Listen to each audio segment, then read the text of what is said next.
What's up? What's up, good people? Welcome back to the show. Welcome back to the show.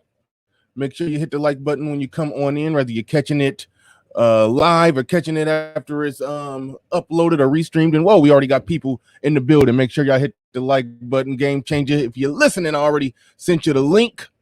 So go ahead and take that link, or let me know if you need me to send it again or something, or whatever the situation is. But we're about to get it going, about to get it popping. Let's go. Let's go. Let's go.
What's going on? Welcome back to the show.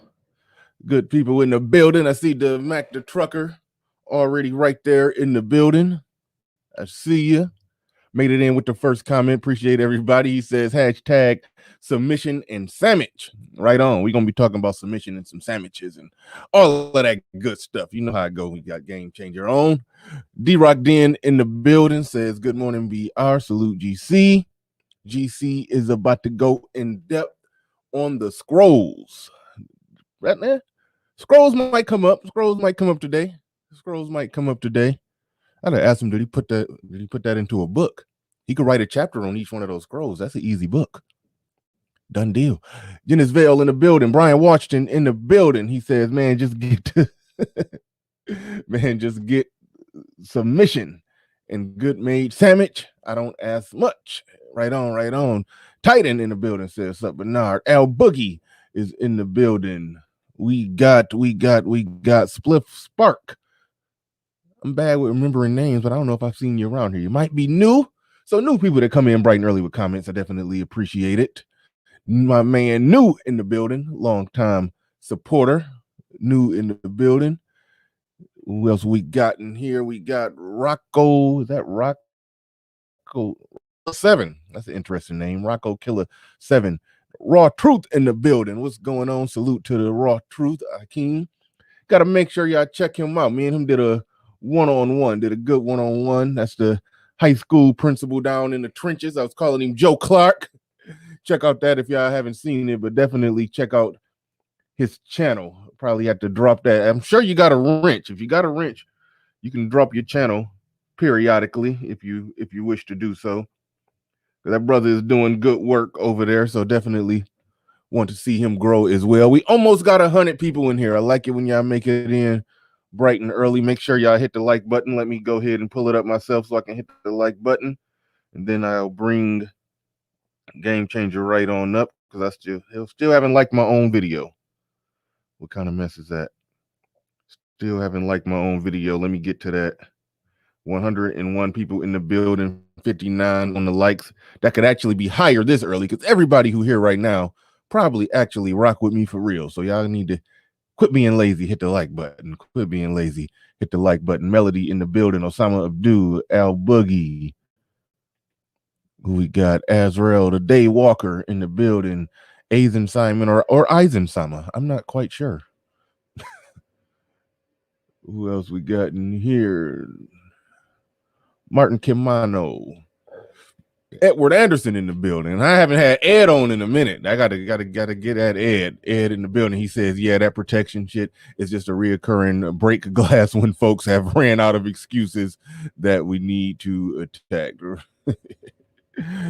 Malcolm in the middle says, got my coffee. Right on. I got my coffee too. It's bitter as hell. It's bitter as hell. I ran out of cream. I put some little weird milk that my woman be bringing over here that it ain't regular milk. I don't even like milk, but it's some type of something I just put in the coffee to just give it some color and added a tablespoon of sugar. This shit bitter. It's bitter. It's bitter. It ain't working, but it's gonna keep me up. Speaking of keeping somebody up, Game Changer coming all the way from the West Coast. All the way from the West Coast. We appreciate him getting up bright and early to come be with us this morning. He could be knocked out sleep right now, but he's here. What's going on? Hey, what's going on? Yeah, you're right about that sleep thing, man. Normally don't do this 6 o'clock, 7 o'clock thing. I love your show, but it's a little too early for us, for at least me here in the West Coast. Right on. I do appreciate it. Marco El Grande in the building says PGC and BR easy solution. Stop talking, looking, and especially listening to expired holes. They're worthless. 18 to 24 usable life. Coach expires at 25. Oh, Cooch expires at 25. What we're going to be analyzing here today, we're going to be analyzing things said from women that I would not stick my penis in, and I assume Game Changer feels the same way. So rather not the expiration date on their cooch is irrelevant to the ideas. So, but in real life, yeah. No, this is one of it's some. Yeah, I'm with you. But GC in the building. Before we get into the main topic, thanks for that super chat, by the way, Marco Grande. Appreciate you. I haven't been by your channel in a while. You was posting a lot of videos. I got to swing back by there, check it out. I don't even know. YouTube does a weird thing for me. They unsubscribe me to people. So I don't even know if I'm still subscribed or if you quit posting videos. I have no idea because YouTube, I have to constantly check to see if I'm still subscribed to people. But what I want to get at before we get into the main topic, Game Changer, you talked about you were on my show towards the end yesterday. Yes. And then you did sort of a follow-up show. And you said some good things in the follow-up show. So as we, as an audience coming on in, 146 people already, appreciate all of y'all. Make sure y'all hitting the like button. Let's recap a little bit of that before we dig into the main topic. Because the old dead horse of the submission discussions and all of that came up. It wasn't the actual topic of the show, but it just kind of segued off into that, and then you kind of took it over for after my show, and you had a good discussion and said some good things. But what is your overall analysis at the discussion at the end of my show, and then what you carried over to yours? So what happened during your show was kind of interesting because it was a good thing, because what Jessica X did, and she probably had well intentions and probably not, I don't know, but what she did, the reaction that the men gave to it, was what I would like to see from the manosphere, because whatever her intentions were, it sounded like typical sisterhood tactics. And that is to say, you know, oh, we should only submit under these circumstances, or just bringing up arguments on when not to submit, or using extreme on either side. You know, saying something like Melody said that, you know, you should submit to everyone. Oh, by the way, Melody didn't say that. You know, she said that she's submissive all the time, not submissive to every man she sees. You know, so there was a misquote there, which is innocent enough, but it's really saying something that, you know, I'm going to create this extreme scenario to give an instance where a woman should not submit. And then, because the next step, we didn't get to that, but the next step of what the sisterhood normally does is they take that and build upon it. Like each and every situation of non-submission can be related to this example of a circumstance which one shouldn't submit. So that's a I don't want to call it clever, but it's a common tactic that the sisterhood uses. Now, the fact that, you know, everyone was against it really showed that brothers are on point, that we're saying like, look, this isn't going to work on us anymore. You're not going to say, oh, should I submit to a homeless man? No. Oh, then I shouldn't submit to this guy, and I shouldn't submit to this guy. Because why should I submit to this guy? Because he's not homeless? You know, it'll go on and on and on. So the way that the brothers really nipped that in the bud, I appreciate that. It shows that there's progress in the manosphere, because that probably would not have happened before this stage of the manosphere. Right. And I want to make it clear, and I appreciate everything like that Nagone came up and said and everything, but you know, for me, it's about when bad arguments are put out there in the airwaves, regardless of who they coming from. A large part of what the manosphere does, and this is one of the reasons why I love your channel, you get surgical and dissecting what's wrong, logically, empirically, in every way, shape, or form, even sometimes socially and or morally. What's wrong with what people are saying? You dissect and break down the ideas, and I like that you do that, and that's what I'm about here. But when it comes to real life, I don't like when people talk about this as if men are just screaming or crying for any woman in an earshot, please come submit to me. It's like that. That's what I felt like to some degree Nagone tried to take it, but I like, you know, we steered it back that no, we're talking about these bad ideas and bad arguments that are getting put out in the airwaves, and a lot of guys are going for it. I've seen a lot of guys do that same dance. Shout out to Silent Lamont, he called it. They end up nigga dancing, trying to say, oh, I need to do this, that, A, B, and C, make this much money, do all these different things, and then I'll be worthy of submission. But you said a real good thing when you started talking about that on your show. You saying that when it comes to a woman's to getting a certain level of beauty, like if you want a feminine, submissive 9 or 10 with a good head on her shoulders, you know, yeah, you got to qualify for that. But if you just the dude who shovels shit for a living and you in a relationship and shoveling that shit is what puts food on the table, what pays some bills, and yeah, that woman should be submitting to you and getting you a sandwich, even if you're shoveling shit or trash or whatever. And that was a important part of what you said in your breakdown when you were breaking down what happened. That was part of why I wanted to speak on this. So break down, you know, before we get into the main topic. I see people in here, 221 in the building, 95 on the likes. Let's be 50% on the likes at least, even though it is 7 thumbs down. But let's speak on that distinction between somebody talking about being worthy of submission versus being worthy of a certain caliber of woman. Yeah, absolutely. And don't get me wrong, if you're that dude, you know, no matter your occupation, and you can get that, and you could get that 10 or get that 9, I don't believe it 10. Yeah, you know, I mean, don't turn it down. Don't say that, you know, hey, I'm a bus driver, I'm not gonna walk around with a 10. Hey. No, someday a bus driver who 6'5" and built like Superman with a job, he got a different form of currency out there that most guys don't got, so he probably can pull a 10 while driving a bus. Go ahead and do it. That's exactly. You know, yeah.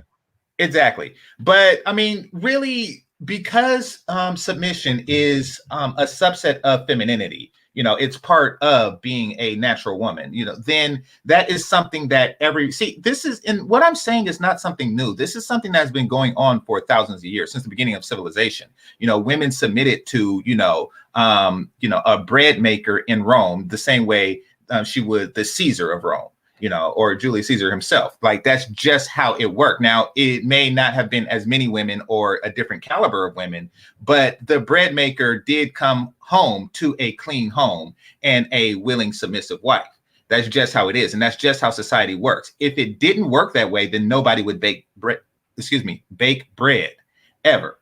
You know, there wouldn't be any purpose. And these are things that are needed in order for society to function.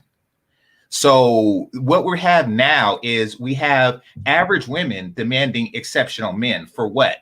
You know, your average, you know, the woman on Kevin Samuel's show, she should be with a shit shoveler. That is, you know, so, and she should submit to him. So this function can continue to happen. I mean, but if she's demanding exceptional men, and not only that, she's refusing to be with anybody but an exceptional man, then where does that leave the regular person? It doesn't. This causes dysfunction. She must stay in her lane, to quote Obsidian. Yeah, it might leave her unprotected. But segue to the main topic. Well, speaking of unprotected, don't she have a kid? Oh no. Oh, my bad. What are you talking about? Oh, you're talking about the average at best chick? Yeah, she did. Yeah. She did have she had a kid. Okay. Melody in the building says 2 of my favorite people. Shout out to Melody. Appreciate the super chats. If I understand it right, Melody did start a channel and you were her first featured guest. Was that correct? Yes. My Melody asked me to also help her manage the channel because you remember the beginning stages of a channel. Oh, yeah. And, you know, you didn't want to be on alone all the time. So salute to her. She's going live again. What is it? Friday. Okay. She's going to talk about paternity fraud. And because believe it or not, there are brothers who have to pay even when the child is not theirs. So we're going to discuss a couple of cases on that. Now, on Melody's own channel, does she speak in full paragraphs? Because I barely hear Melody talk with you on the panel. She's actually talking? She's actually talking. So last time I was on there, I left for a bit because the panel filled up.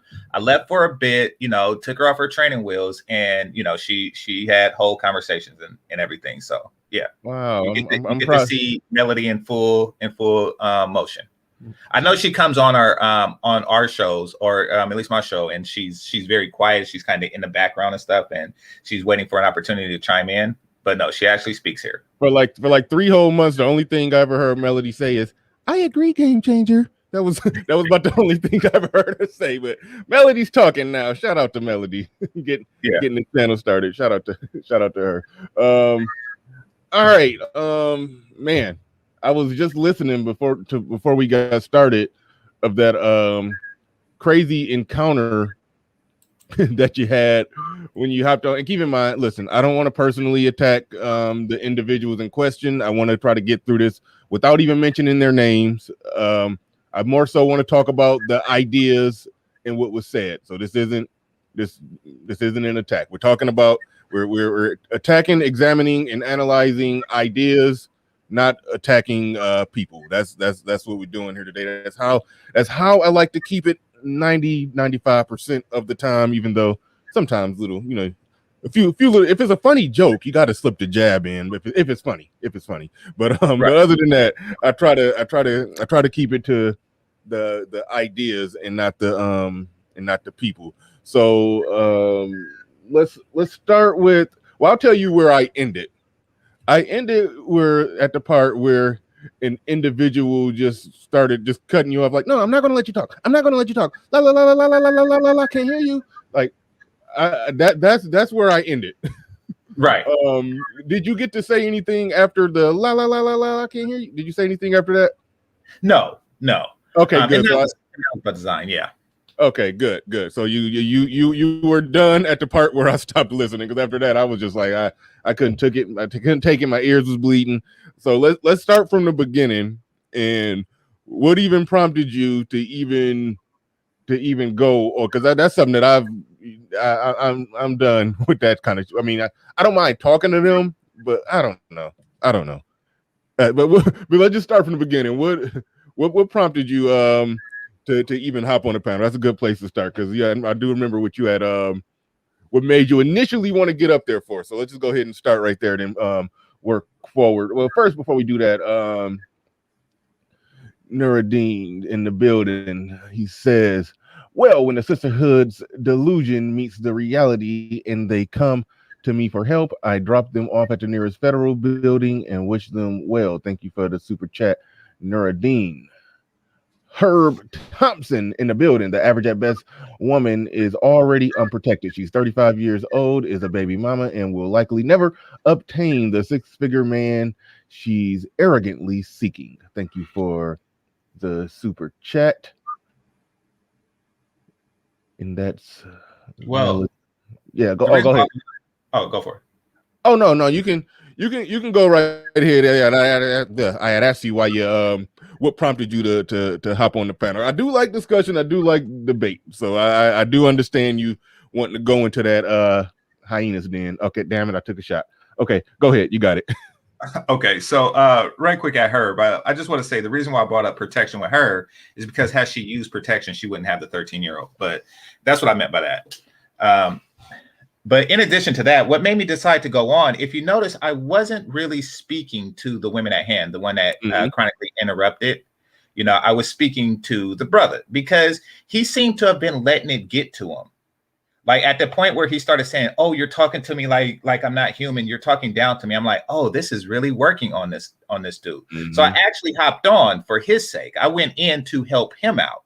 You know, it wasn't about trying to stick it to, you know, the hyenas or whatever you want to call it. It wasn't about, you know, trying to show them up. I was just saying like, hey, brother, don't let this get to you. This is a tactic. You know, you might not be aware of it. This is something that's written in the scrolls. It's not it's not genuine. Do not let it take effect on you. So that's why I hopped in the fray, really, because I seen a brother in distress. What was being said that was taking an effect on him?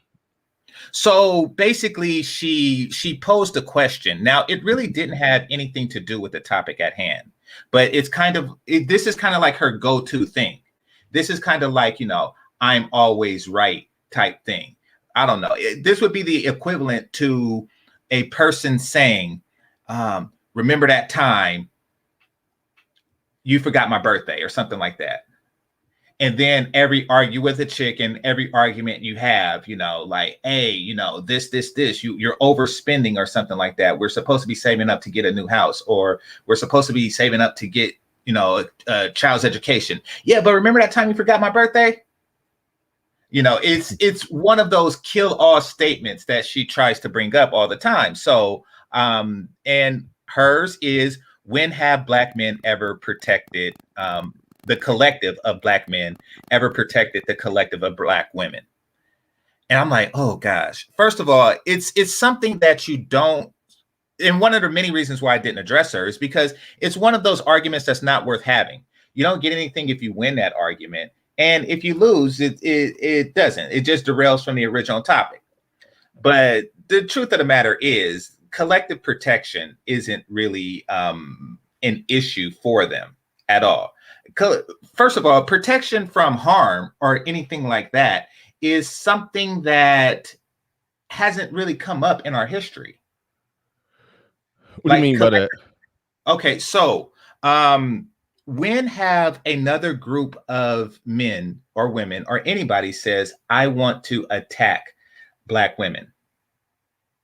And I'm talking about on some German 1942 stuff or anything like that. Like, when did they want to attack the collective? Now, they may want to attack an individual ratchet chick, but when did they want to attack the collective? Right. Okay. Now you raise a good point. That's part of that speaks to part of my problem with the whole logic of this. Yes. They're not being attacked collectively, like how you said. The only thing that happens is, and they did put a emphasis on protection from other groups. The only thing that happens with Black women and other groups, that every now and then individually they'll be every now and then individually something will happen, just like every now and then individually a white woman is attacked in some way, shape, or form by a black man or Hispanic or Latino men. Most women are attacked by the guy whose penis they're sucking. That's normally how it goes. But Sure. when they talk about women being collectively, yeah, how's I wording that? how the collective of black go ahead. How the collective of black men have collectively protected black women, and you point out that they are not being collectively attacked, they're being individually attacked. So if somebody talk about various things that black men have done individually to stop certain things or prevent certain things or react to certain things, that's an individual. So you can't use an individual instance to respond to individual problems, and it just turns into just a weird a weird game where they're looking for some big overarching collective way of protection that affects everybody. Because even when somebody brought up the Nation of Islam and how they operate with their women and how they protected their women, the individual said that didn't protect the whole of women. And then whenever they give an example, when they talk about how everybody is protected within the group, the only thing they could cite is the government protection. The government, she mentioned police. I think she mentioned military. She even mentioned welfare. She mentioned all those things to protect individuals that don't have that type of individual protection in their life. All those things that, and when I'm so what it amounted to is what they're really asking is, when have black men created a government within a government while paying 30% of their tax dollars to the current government that gives black women the same protections that they give everybody else? When have y'all created a separate government outside of that gives additional protection? And my simple question is, when have Asian American men created a government within this country while paying 30% of their money to the current government to build another government that protects their women? When have Hispanic and Latino men did that? When have any other race of men did that in this country, built a separate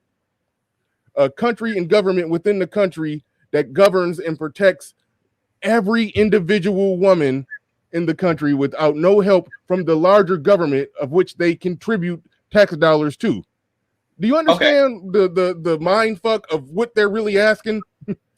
Yes, I do. I do. And I'm gonna give you a little bit of pushback. Okay, wait, shout out to Coach Ali. Shout out to Coach Ali with the super chat. Appreciate that. Okay, go ahead.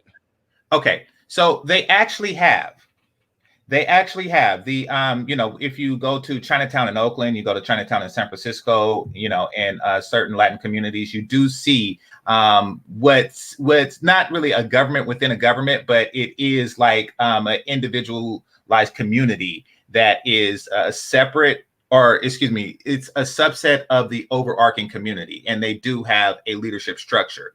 But you see, here's the thing: do every Asian woman live within that community? No. Okay, then it doesn't count. Then it doesn't affect the whole group. Per their argument, it doesn't affect the whole group. I get you. The reason why I don't get into these discussions with them is because they bring up stuff like that. They expand the scope of protection and contrast it. Like they'll say individual attacks, so therefore we're not getting global protection.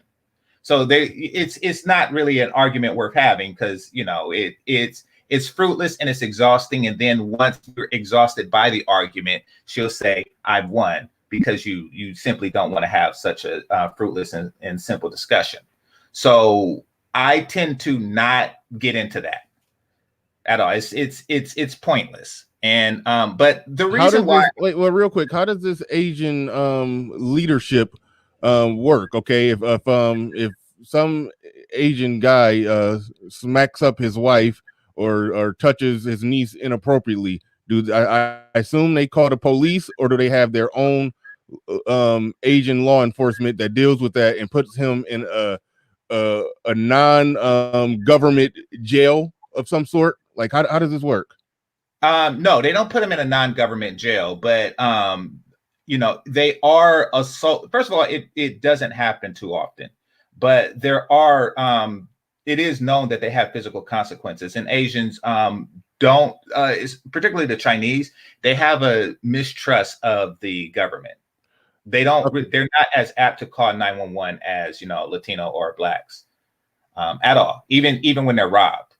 There was well, I won't even get into that, but yeah, are these immigrants? I take it these are these are, and that's why, because these are not necessarily immigrants, but people who are connected to them, and they would prefer that the police stay out of their business. Yeah, that's why I said Asian Americans. Yeah. I'm talking Hispanic, Latino, people that have been here, that who are undoubtedly, irreversibly a part of this system, contributed to this system, or in our case, we have built this country, fought in every war for this country, fund the government. Those funds are dispersed. I mean, and not to mention we participate in the police force and the military above our population percentage, especially in predominantly black areas. I always mention in Detroit, the 60% black police force is over 50% in Atlanta, Philly, Baltimore. It's like, we a part of this shit. Like, so that's for me.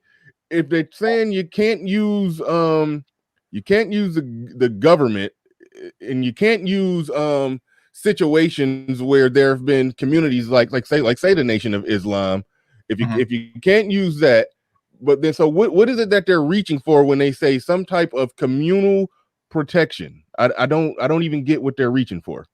Well, because protection is not really a thing. A person can be protected and unprotected at the same time. Like, it's extraordinarily undefined. So, protection could be like, I'm safe. However, this happened. A mosquito bit me, therefore I'm unprotected. Like, it's such a wide range of things. Like, no one is actually protected. The president isn't protected. I mean, even though he's protected, like, you can't really, everybody is under the threat of some type of danger at any given point. So it's really not an argument worth having. But the reason why I brought up, and I just want to touch on this and then leave. Yep. The reason why I want to, I brought up the Asian communities and stuff, and this isn't to say look at what they're doing. What I'm saying is, if you want any type of protection, if you want any type of government, the citizens have to pay their taxes. The citizens must do their part. And in the communities that I described, the citizens, men, women, and children, are doing their part. You see, our women are not doing our part. Our women are not supporting the men to support the community. They're not. In the Asian communities, they are. Every bus driver, every bread maker, every guy who mops the Chinese restaurant floor has a submissive wife. Therefore, his income and his efforts can go into the community. His efforts is not wasted on fruitless endeavors. So that's them paying their tribute to the community in addition to the taxes that they pay. You can't not pay for something and yet demand it.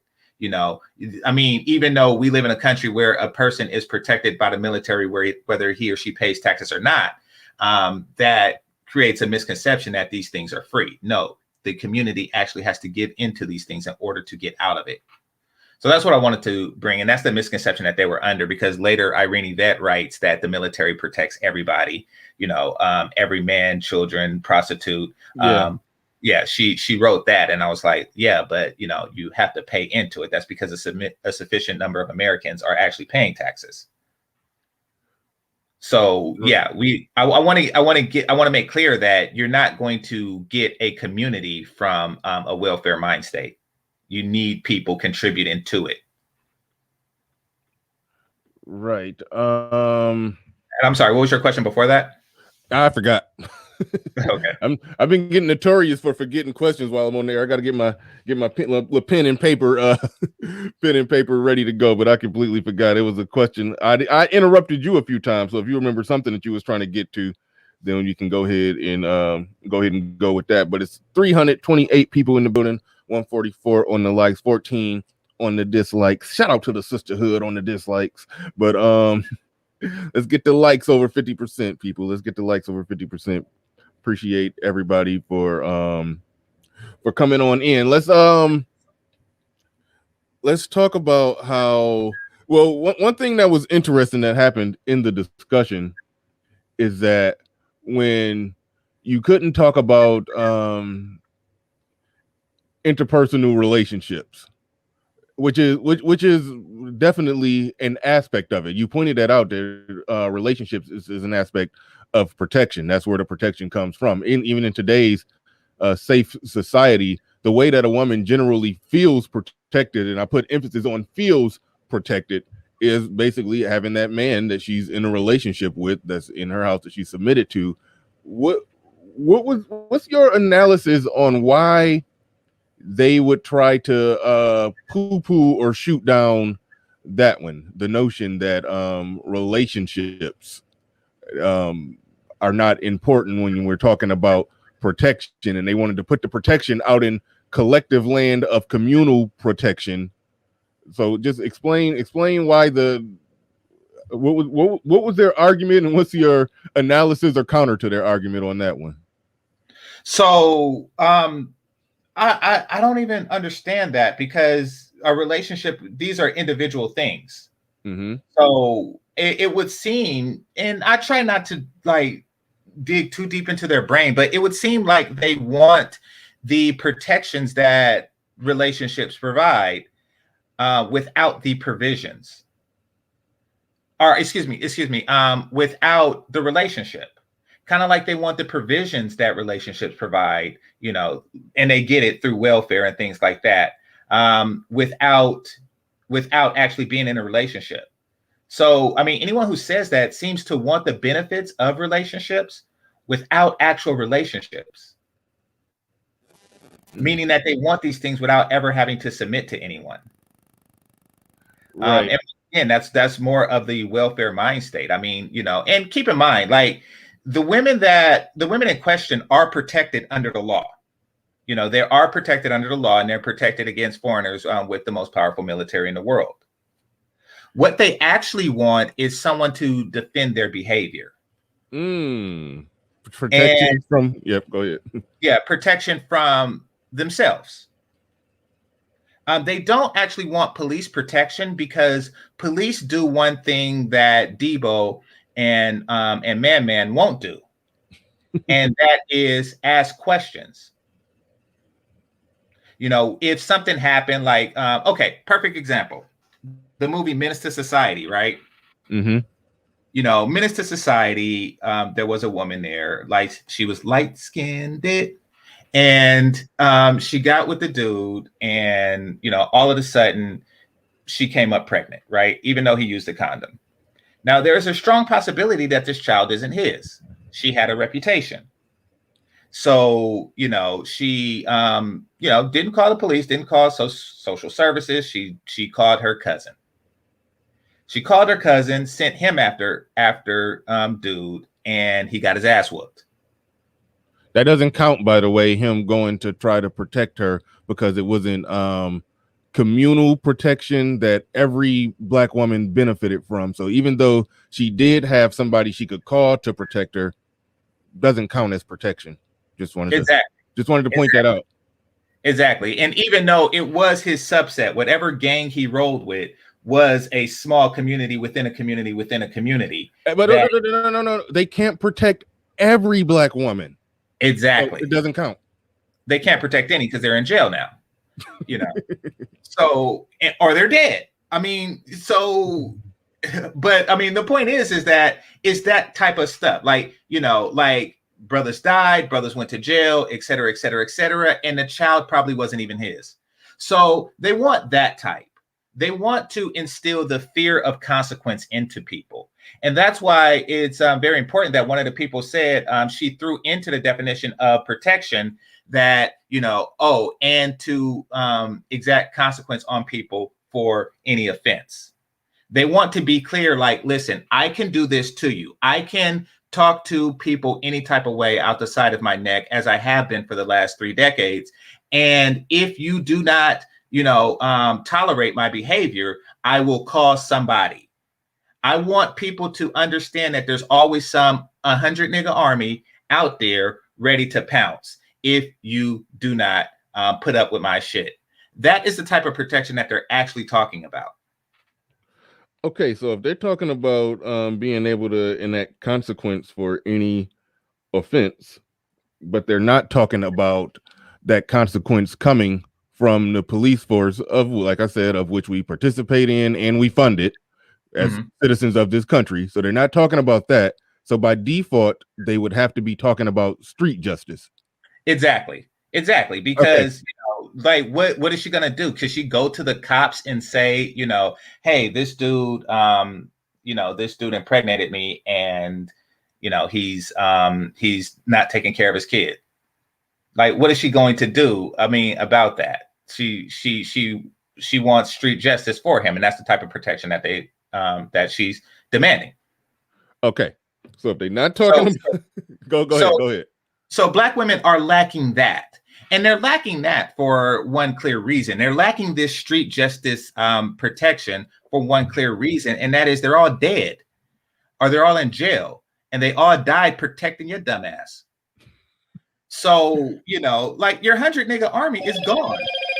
It's gone. You got 4 skinny ass pants niggas standing on the block right now, running every time they see a Mexican or a police car. Like that, your whole thing is gone now. So the whole concept of basically they exhausted their protection because it was free. It's the equivalent to somebody calling 911 over and over and over again till the cops just stop showing up at their house. Like, they wasted their protectors on frivolous street beefs, constantly. And this has happened over decades. We've seen it, not just in the movies. We've seen it in our own personal lives. Brothers dying, brothers getting locked up for long stretches of time over dumb crap over and over and over again. In Philly, there was a woman who was changing her baby's diapers, and she was yelling and cursing and disciplining the child. A white guy says, you shouldn't talk to the child like that. She gets on her cell phone, calls up a hit squad. They machine gunned the entire bus down, and didn't hit anybody because, they're not actually trained or anything like that. Didn't hit anybody. And they're in jail now. And so is she. So now we have a fatherless and motherless child, 2 would-be protectors gone in jail. Just for her personal interactions, you can't tell me what to do. I can beat my child if I want to. They've wasted protection like this over and over and over again over the decades, and now they don't even have street justice protection. I don't know about that part. You make a compelling argument that that their street justice warrior class was wasted on frivolous little frivolous stuff that people didn't need to get shot over. I will grant you that. But if, like I said, if they're talking about Black women not being protected or examples of Black men protecting, and if military, police, and all of that Black men participate in higher than their population percentage, and we fund the government which pays the police and everything, if they're not talking about that, and then they're talking about street justice, but you can't use that as protection, but at the same time they're asking for more street justice, right? When you laid out what they said, but we can't use that as an example, but they're asking for more street justice. I still would argue no group of men is handing out more street justice than Black men. Like the crime stats kind of show that. So yeah. I do think that they got the most street justice, the thing that they're asking for more of, but we can't use it as an example. So that, again, those are more ways that their arguments break down.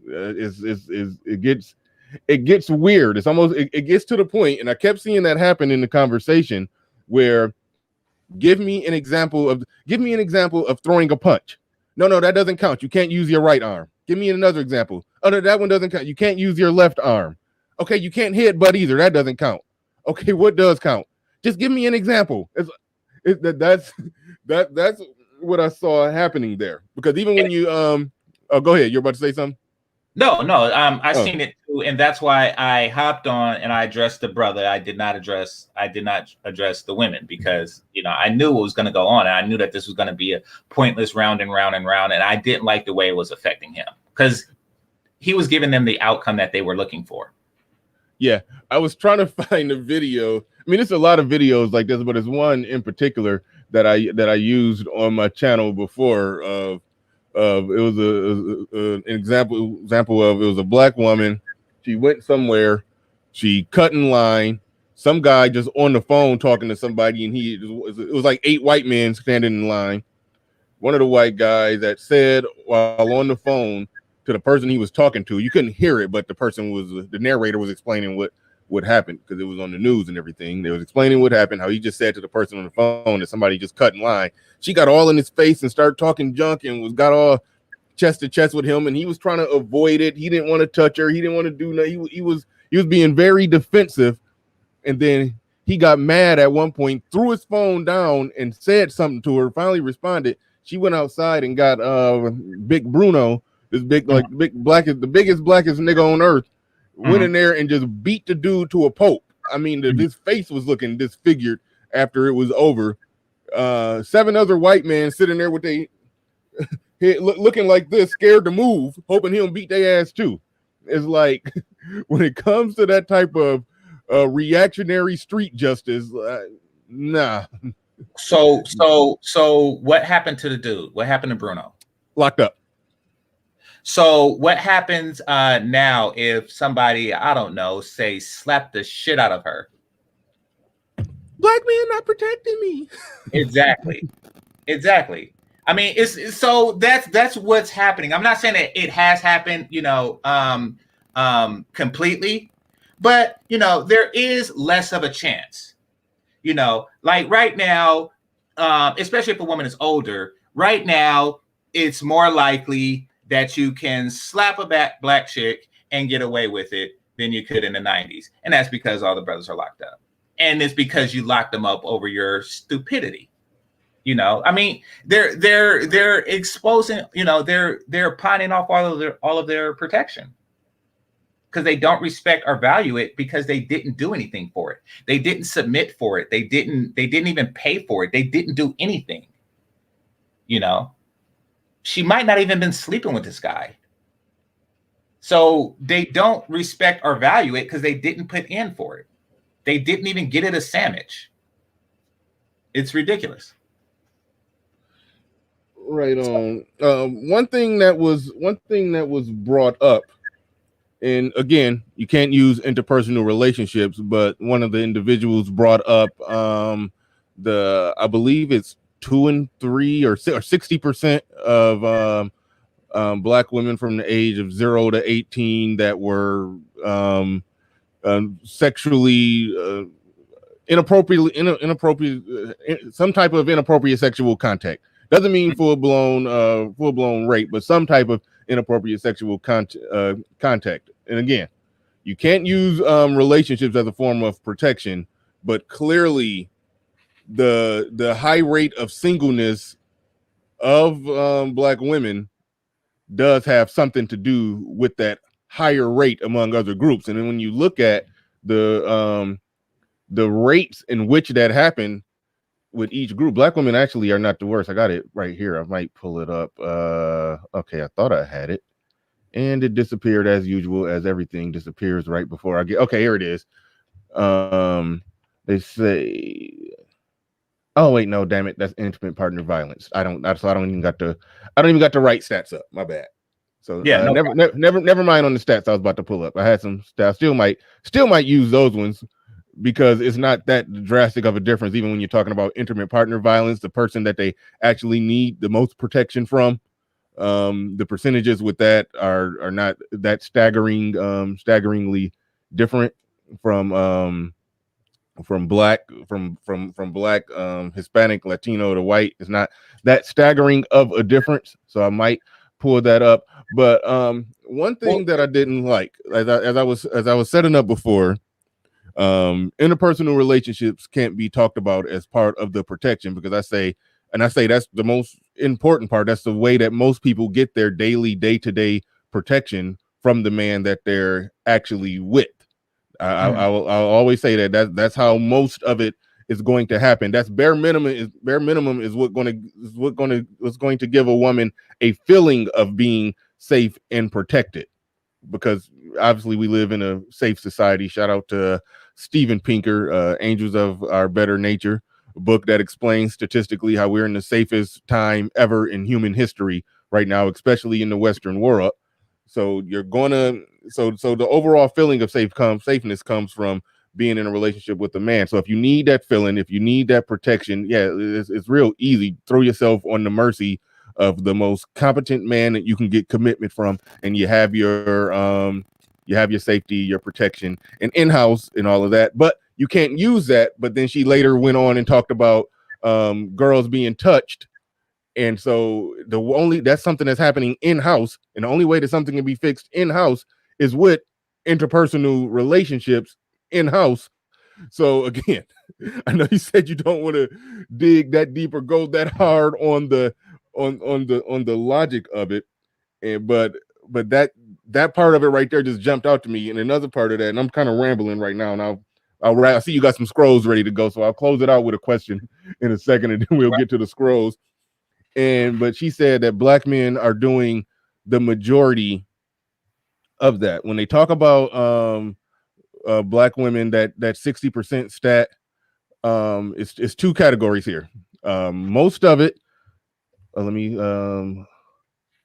look at that. Most of it is happening, I'll put it like this: females ages 16 to 19 are 4 times more likely than the general population to be a victim of rape or a rape attempt or some form of sexual assault. And that includes grab ass and nipple pinches, just the some form of sexual assault. So women at 16 and 19 are the ones that are most likely to be affected by that. And even when you're talking about younger girls, a higher percentage of that is an underage girl and an underage boy, like an 11-year-old boy with his 9-year-old cousin or something like that. I don't like how they look at that 60% and say black men.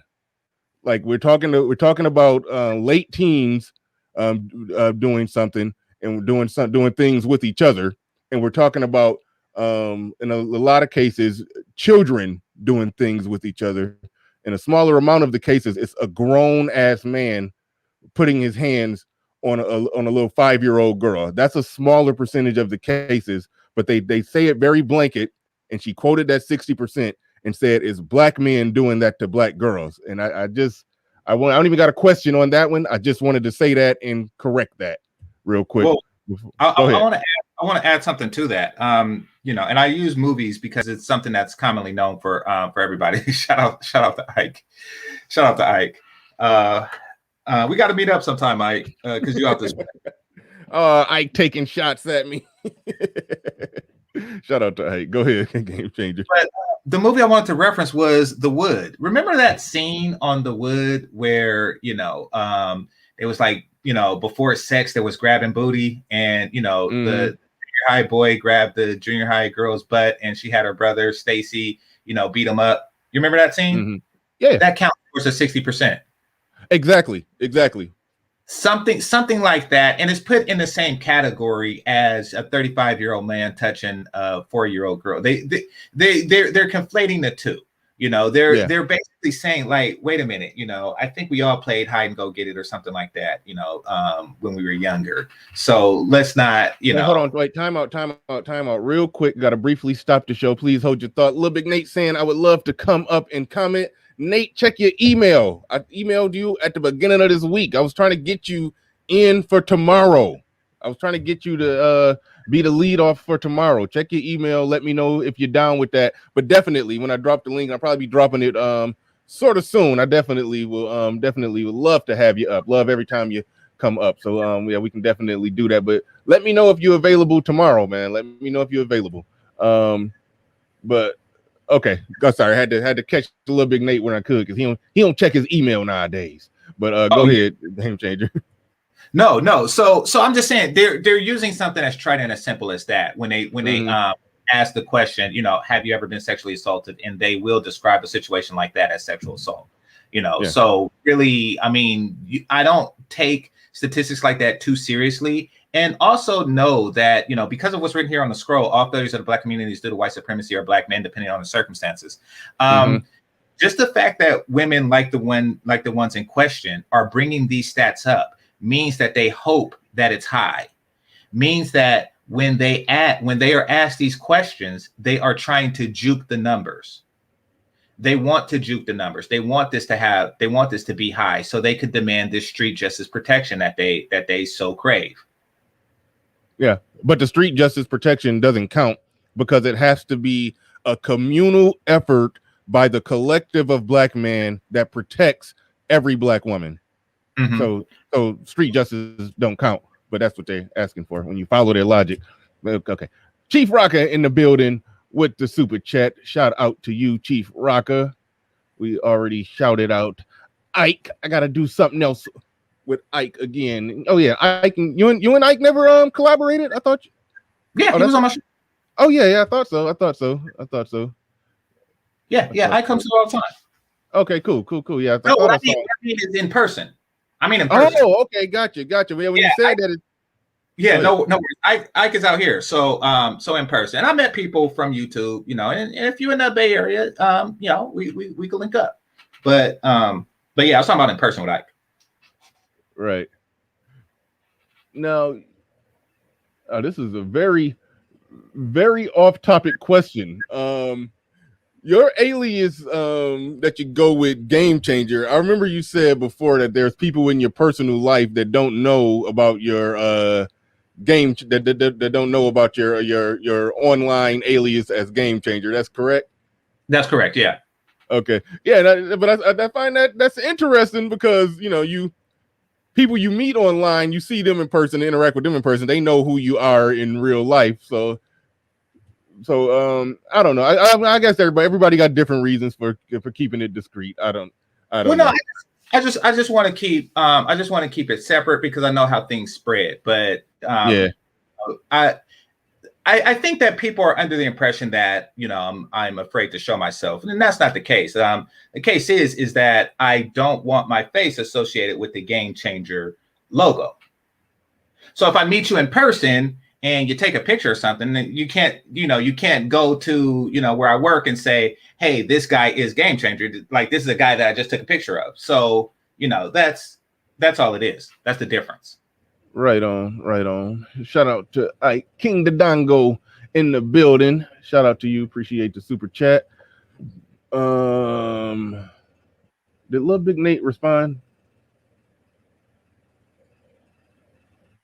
Lil Big Nate, respond in the email, I suppose. Trying to see if Lil Big Nate responded to me. But all right, now I'm lost again. Where was where was we at? No, so before that, you're talking about when we were talking about street justice, and we were talking about the touching and the wood and things like that. How those stats are exaggerated. Yeah, definitely. RX-O in the building. He says, good morning, gentlemen. Game Changer. In terms of protection, do you believe Black women desire more? That's kind of what we know, more Good Samaritans or random bodyguards at their disposals? The answer to that is yes. Yes, they require both because what they want is people, for several reasons, they want these this type of protection, but primarily because people value the things that they protect and they want to feel that value. They want to feel valued, which is why they want this arbitrary protection. It's for the feeling of being valued that comes with being in a relationship with somebody who values you. They're trying to substitute that feeling because they're chronically not in relationships because they refuse to get a sandwich. So that's what they want. And they want it in either form. They want it in the whole, cleanup man form, shout out to Obsidian, or they want it in the, big swole dude, beat a man to the ground form. They want as much from a man, as much relationship things from the community of men without actually having to be with a man. Because if you have to be with a man, he's going to ask you to get him a sandwich, and they don't want to do that. Mhm. Shout out to Melody with the super chat. Appreciate that. Definitely appreciate that. Let's see, where was we at? We talked about, I'm trying to make sure I covered all the bases of everything that that came up that was crazy. We almost an hour in, so we almost can open this up and hear what somebody else got to say on that. Were you done with the scroll? Well, so I just want to say this particular scroll, and there was another one. Hold on, right quick. Okay, well, while you pull that up, and Yang, failures of black men every chance you get. Now that wait, no, it was a continuation. Okay. No, go ahead. You got it. Okay, so passively highlight the failures of black men every chance you get. Now that is what's at play here. That's what she was doing to this fella. She was trying to passively highlight the failures of black men every chance she gets. And that's all. I just wanted to alert the brother, not really show him the scrolls, but alert him to the tactic that's being used on him. But and also, and this was more personal, I wanted to explain to him that the woman in question was really, or is really, in a Hail Mary phase. You see, this protection angle, this beta male angle was always supposed to be used as a Hail Mary. This was just like always a just in case, because it didn't happen collectively, after emancipation. It actually didn't happen collectively during emancipation. If you read Incidents in the Life of a Slave Girl, she says, maybe if I can find it, she says that she doesn't believe that the black man is inferior to the white man. She just believes that they're under inferior circumstances. So and she was writing as a slave. So even the slaves didn't believe this beta male coon stuff. And, neither does she. She just sees it as a way to shame black men. And the reason for this is clear. And it's pretty sad when you think about it, because what she has come to realize about herself is that any man with a healthy self-esteem would not be with her. If a man values himself, then he understands that he is better than her. And this is for the plurality of men of all races. Now, with that understanding, she has to assure that men don't value themselves. So she throws this, you're a beta male, you're a subset of a superior male. Therefore, you're inferior, but I still want to get with your inferior self. Very weird. She wants you to sell yourself to her at a discount. I think fellas should be aware of these tactics before dealing with women like this, or else you will be taken advantage of. Right on. Moderators, make sure y'all keep spamming Game Changers link in the chat. Make sure y'all keep spamming that out in the chat. Make sure that y'all go subscribe to Game Changer if you haven't already. Sika and Yang in the building. He says they want to be protected like women by men and have the freedom to be aggressive like men to those same men. If this ain't biting the hand, I don't know what is. Right. And go ahead. No, I mean, they want the Helen of Troy type of protection, or Helen of Sparta, whatever you want to call her. They want to wage war against a city-state in order to feel valued.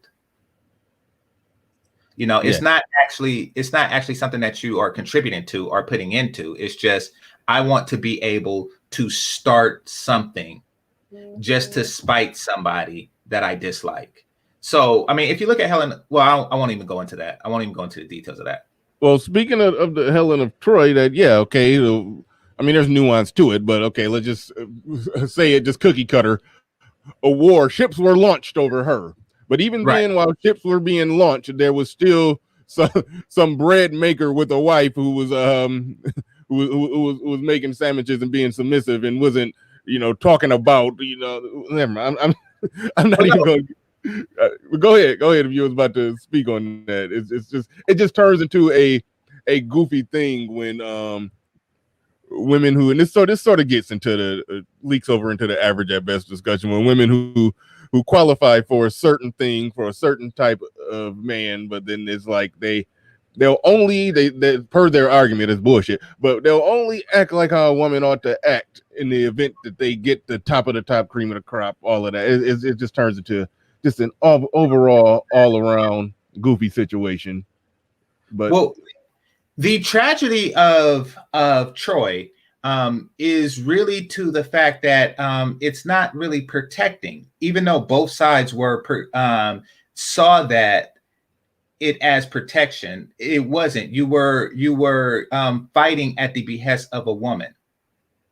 So the Greeks, from their point of view, like, you kidnapped our queen. And the Trojans, from their point of view, is we're protecting the new bride of Paris. So they both thought that they were protecting a woman, but really it was her actions to leave one for another that initiated a war. Now, and to your point, so they both were under the impression like, we're protecting. Troy was like, we're protecting our queen, our new princess. And so was the Greeks. They both thought that they were protecting, but they weren't. They were acting as aggressors to on the behest of Helen. And here's what's worse. Helen, so there's a little backstory on that. Helen was not original. Okay, so Sparta wasn't, how can I say it? Okay. There is a royal bloodline that was believed to be descendants of gods, right? And the Greeks believed, and so did the Trojans, that the only way into heaven was to get with a descendant of this bloodline. So Agamemnon, Menelaus, and they weren't of this royal bloodline. They weren't descendant of gods. They were conquerors. They conquered those who were descendant of gods. And they're like, okay, now that we've conquered these people, I'm going to take this bride. And the only way, as long as I'm with her, I get into heaven when I die. And so do my children and my father, et cetera, et cetera, et cetera. So that's what her value really was. It wasn't this great beauty. She was a key to the kingdom of heaven. So it and the reason why I say that is to say this: she was in a relationship where she wasn't really valued for her womanhood. She was valued for her access to whatever. So because she was unhappy, she did this thing. Both sides thought that they were protecting, but they really just destroyed each other. And and we all know how the story ends. So what I'm saying is they want that type of protection. They want the ability to manipulate large numbers of men to do something that's fruitless on both sides. Zero in the building with the super chat. He says Helen of Troy was a great woman, not at all a strag who wanted greatness to bend to her, then get mad at the greatness for bending to her. Thank you, Zero, for the super chat. We about to pass it to Little Big Nate in a second, but I got one more super chat right there, number 16 in the building. He says Bronze Age simping. Damn, that's funny. Real quick before you riff on whatever you want to go off on, Little Big Nate, I do got you down for tomorrow. You can come on to a lead off with me tomorrow. Unfortunately, bro, I would have to take a day off to do that, and when we can make arrangements to do it next week, I promise. Okay, cool. I will take a day off and be able just to devote it to being on your broadcast. Yeah, and I don't check my emails like I need to. I apologize. I told you before. Good. Text me. Yeah, I got a new phone too, so I got to transfer. I haven't even did the little transfer the numbers over thing, so I got to do all of that because I'm working with a new phone. So I'll respond to you with my phone number. Yeah, just text me, and then I'll have it. Whatever you need. Okay, cool. All right, but anyway, you were prompted to come up to speak on this. I don't know if you heard the beginning. We're not saying no names. We was attacking ideas, not people. Attacking, examining, analyzing the ideas. So I just want to make that clear. I don't. Yeah. I mean, I know. I'm just in case. Something slipped out. Just letting you know. But wherever, go ahead and pick it up. Wherever you want to take it from, wherever you want to start, go ahead and go. You got the floor. You got the mic. Let it rip. Now, there's a couple of people that I owe an attack to, but I'm going to do that on my platform. I would never do that on another brother's platform. You never have to worry about that. But there are a couple of attacks that are coming soon. Well, possibly. I'm still debating whether if I'm going to deal with these people who have made it their business to either lie on me. As a matter of fact, one of them lied on your platform, Game Changer. And I'm going to be addressing her. And also there's the incident that happened on your platform, Mr. Riley. I'll have to be addressing that gentleman too. But how I do it and how visceral and vicious the response will be, I'm still trying to decide what that's going to be. But we'll see. We'll see. Now, in reference to this issue of protection, okay, it's interesting. I heard you bring up the Nation of Islam. I have an intimate relationship with the Nation of Islam. My younger sister, she's in the Nation. She actually works for the Honorable Minister Louis Farrakhan directly. She transcribes all his speeches, all of them. She's the one that transcribes them. They go into the final call. They go into other documents hold 1 second. I'm sorry. Yeah, and she transcribes all of his speeches. And I'm reminded of a speech the minister gave on this issue of protection in regards to women in the Nation of Islam. The name of the speech was Domestic Violence Part 2. The speech came out in 1991. You might be able to pull it up on YouTube. And the minister told a story, right? The story went like this. He said, one day the sisters, they wear that white garment, and they were walking to the mosque. It was a group of them. They passed by a group of brothers that were hanging outside of a bodega, and the brothers disrespected the sisters. One of them grabbed one of the sisters, and the others made inappropriate comments towards them. And so when the sisters got to the mosque, they told the brothers, members of the FOI. The FOI went out and they beat the brothers up. They put them in the hospital. And when the Honorable Elijah Muhammad heard the news, he said, you should have killed them. Now, some of you may feel that that's a bit extreme. But what the minister said is, when you take their life over a woman who is virtuous, you did the right thing. He said to take their lives over a woman who has lived an unclean life but has decided to clean up herself, you did the right thing. He said that's a woman worth killing over, and that's a woman worth dying for. He said, you ain't hear me. The crowd erupted, as they always do with the minister. So I came up here. I just want to address the fact that these black women, they have me flummoxed, okay? Because how do you ask for protection out of one side of your mouth when out the other side of your mouth, everything that you speak to suggests that no man is going to control you. No man is going to have any level of influence over you. No man can tell you what to do. You cannot protect a woman you cannot control.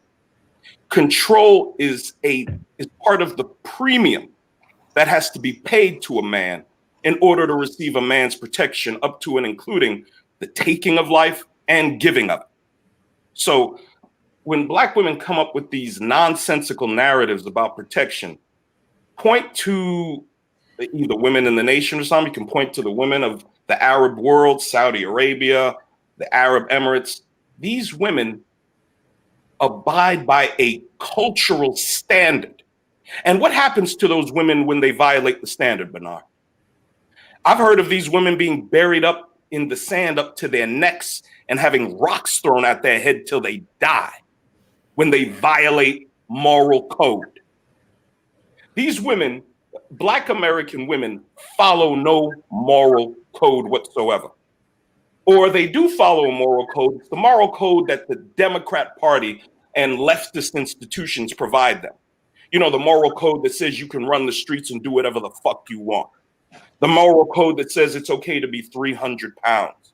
The moral code that says you get pregnant, you either murder your child or you can simply go on the state and have the taxpayers pay for your transgressions. So this whole argument about protection, until these women are prepared to pay the premium of protection, which is obeisance to a proper man, you can forget it. You can forget it. No one's protecting a whore. No one's protecting a woman that has tens of thousands of videos of her not only instigating violence, but always taking and escalating it to physical altercations. How many arguments have we seen Black women engage in on these videos, these thousands and thousands of videos?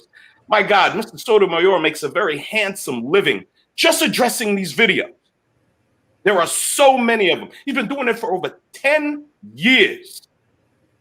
There is so much evidence that would suggest these women, not all Black women, of course, but the majority of them have absolutely no interest in being under the leadership of a competent, productive, family-oriented Black man. And as long as that's the image that's presented, ladies, there will be no protection, especially no collective, wide-scale protection.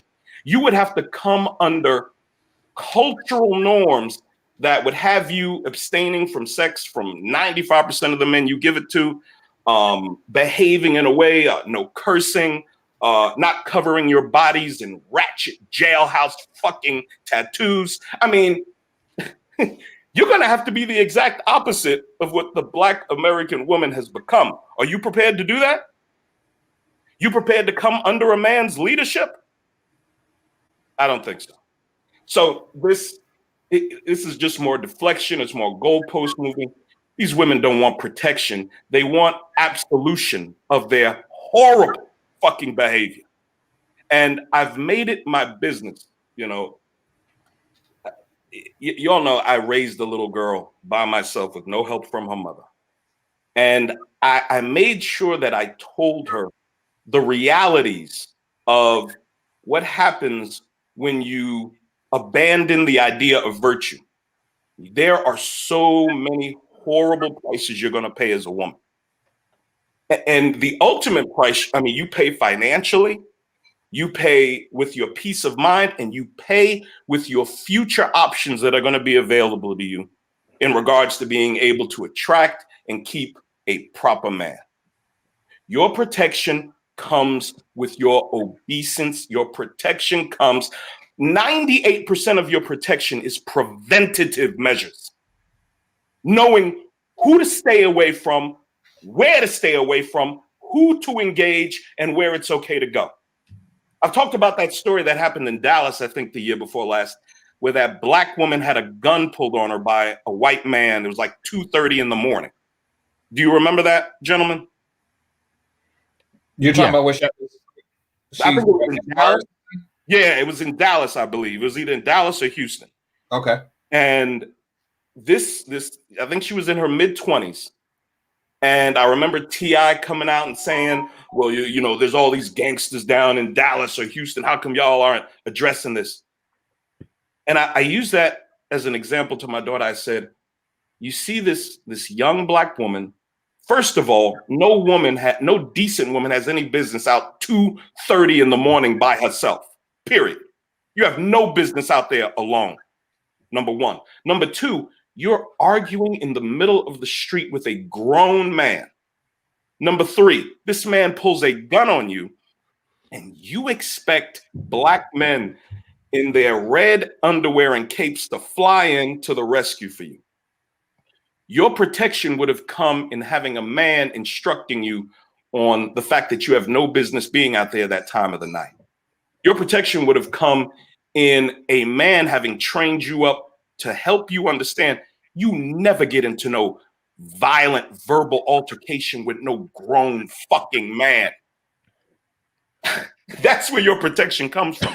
98% of it is preventative measures. And if you're not willing to listen to the directives of a proper Black man, fuck you. Die. Whatever happens to you, happens to you. And you wear it, and you'll wear it for the rest of your life. Don't you come around us trying to make brothers feel guilty about not coming to the rescue of a woman determined to ruin herself. Sorry. No, I mean, you bring up excellent points. That's why I brought up the Helena, because you can't protect somebody from their own actions. Well, you can, but it would be at an extreme cost to you. And then even if, there's no immediate consequence, that person will just act again and again and again until there is a consequence to the protector. If you're in the forest with somebody and, you tell them, don't mess with the bee's nest, and they do anyway, and you protect them, you'll get stung. And if you're allergic, you'll die. So, or if you tell them don't wake up the bears and they do it anyway, if you protect them, you'll die. You'll die by bear. So, you can't protect a disobedient vessel under any circumstances. None. Yeah. Absolutely none. Yeah. They're asking black men to go on kamikaze missions. That's all they want.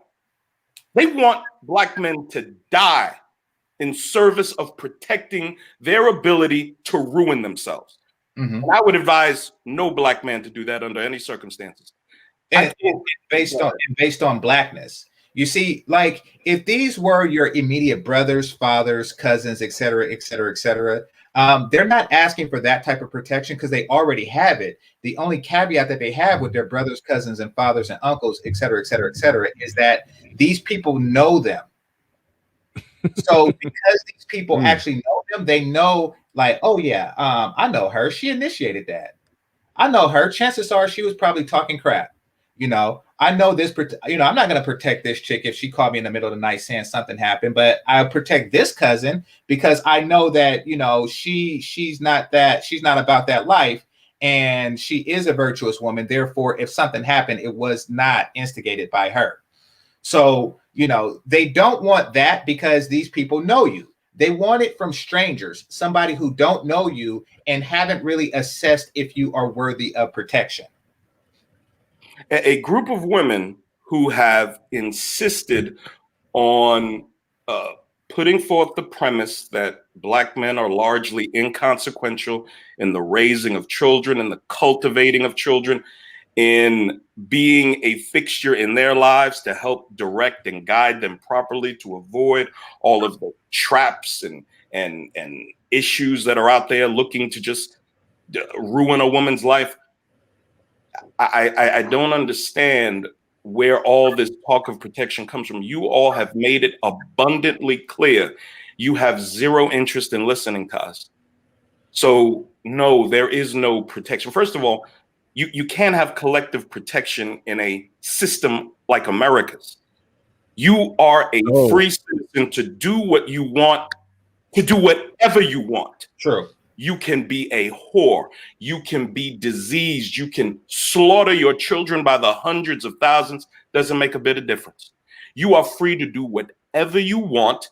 And with that freedom to do whatever you want is also the freedom to suffer the multitude of consequences that are going to come with it also. That's it. I'm glad you said that, because that was literally the next thing I was going to bring up, because when you mentioned the women in other countries who have this type of collective protection, cultural collective protection, that's what it looks like. It looks like women are women being truly protected like that. They don't have rights, and when they get out of line, consequences are extreme. What they're talking about here, and I'm not, Game Changer mentioned earlier, because there are immigrant groups here that kind of do their own thing in their little small pockets. But overall, people who are second, third generation here, a part of this country, a part of the system, the women are free.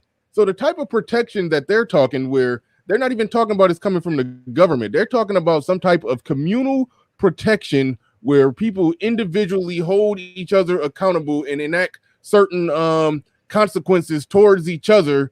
And like that, white people aren't even doing that. They call the same police we call. It's like what they're talking about, it just becomes silly. And if you really follow what they're talking about all the way home, it'll turn into something that they really don't want, because they'll have to give up all of their freedom. Exactly. So yeah, it blows my mind when they get into that. But JJ in the building, he says ghetto non-supervised black women at work.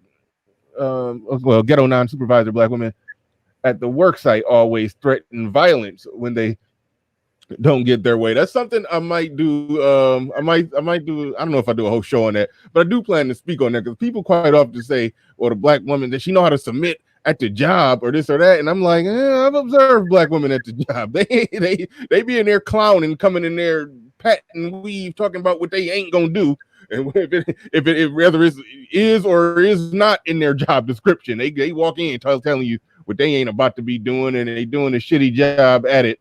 A lot of them. Not all, but enough of them to where it's noticeable. So no, they ain't that cooperative at the damn job. Some of them. So I don't even like to give them that one. But shout out to Mr. Says Lil Big Nate from the baseline. Boom shakalaka. Right on. Lil Big Nate always come through hard, heavy with it. Indigenous TV in the building says Lil Big Nate, have you ever done voiceover work or narration? Can you say the waves crashed against the ship, thunder through the ropes? You don't got to say that, but answer the first question. Have you ever done some voiceover work? No, I never have. I've been told this for a while, but if I could, I want to speak. Oh no, go ahead and finish. I see you got more. No. We good. Pick-me's are worthy of black men's protection. Shout out to Melody. I think that was the last one. Let's see. Nurdine in the building. He's let them find out the hard way. Don't bail them out. Who else we got in here? I think that's it right there. Make sure you hitting that like button. Appreciate everybody coming on through. Okay, more people. I think Jessica's saying drop the link. Let's see. Okay, I dropped. Oh yeah, we are an hour and a half in. Let's get that link out there. And if I could, whatever he's about to speak on. Sure. My daughter, she went to go live with her mother for her junior and senior year, and before she left, I had a conversation with her. Right, she had not had a boyfriend up until that time, and I told her, I said, if you go to live with your mother, I can't protect you. You know that, right? She said, yeah. I said, well, we've discussed how we're going to handle the boyfriend thing, right? She said, yeah. I said, if you meet a young man in your junior and senior year, you need to call me. We'll discuss it. I will fly out to your mother's and I'll sit down and have this conversation I've discussed with her that I'm going to have with the first time she dates a young man. And you've seen my daughter, Bernard. She's drop dead gorgeous. I showed a picture on one of your videos prior. High school or college? She just graduated from high school, 2020. Okay. And so I told her, I said, I can't make you follow my directives when you're out there. If you have all the ability to meet a young man and say, I don't give a shit what my father says. I'm going to date this guy because this is the guy I want to date. I said, if you decide to do that, you are not to call me with any problems that you have with him. You have got to let these women suffer the consequences. I told her, if you decide to disregard my directives, I will let this world rip you to pieces. And I am dead fucking serious. You do not give your life, your time, and your resources to a woman that does not appreciate it. Okay? Resources, protection, these all come at a premium. And that premium is your following of the instructions this man gives you. There is an exchange. Okay? So, and so far so good. My daughter strictly focuses on her fashion business, and she goes to work, and she's going to be going to a fashion school that is in the area where her mother lives. But it all stands. You will either follow what I tell you, or you will pay the price. And whether it's your daughter, your mother, your sisters, you let them pay the price.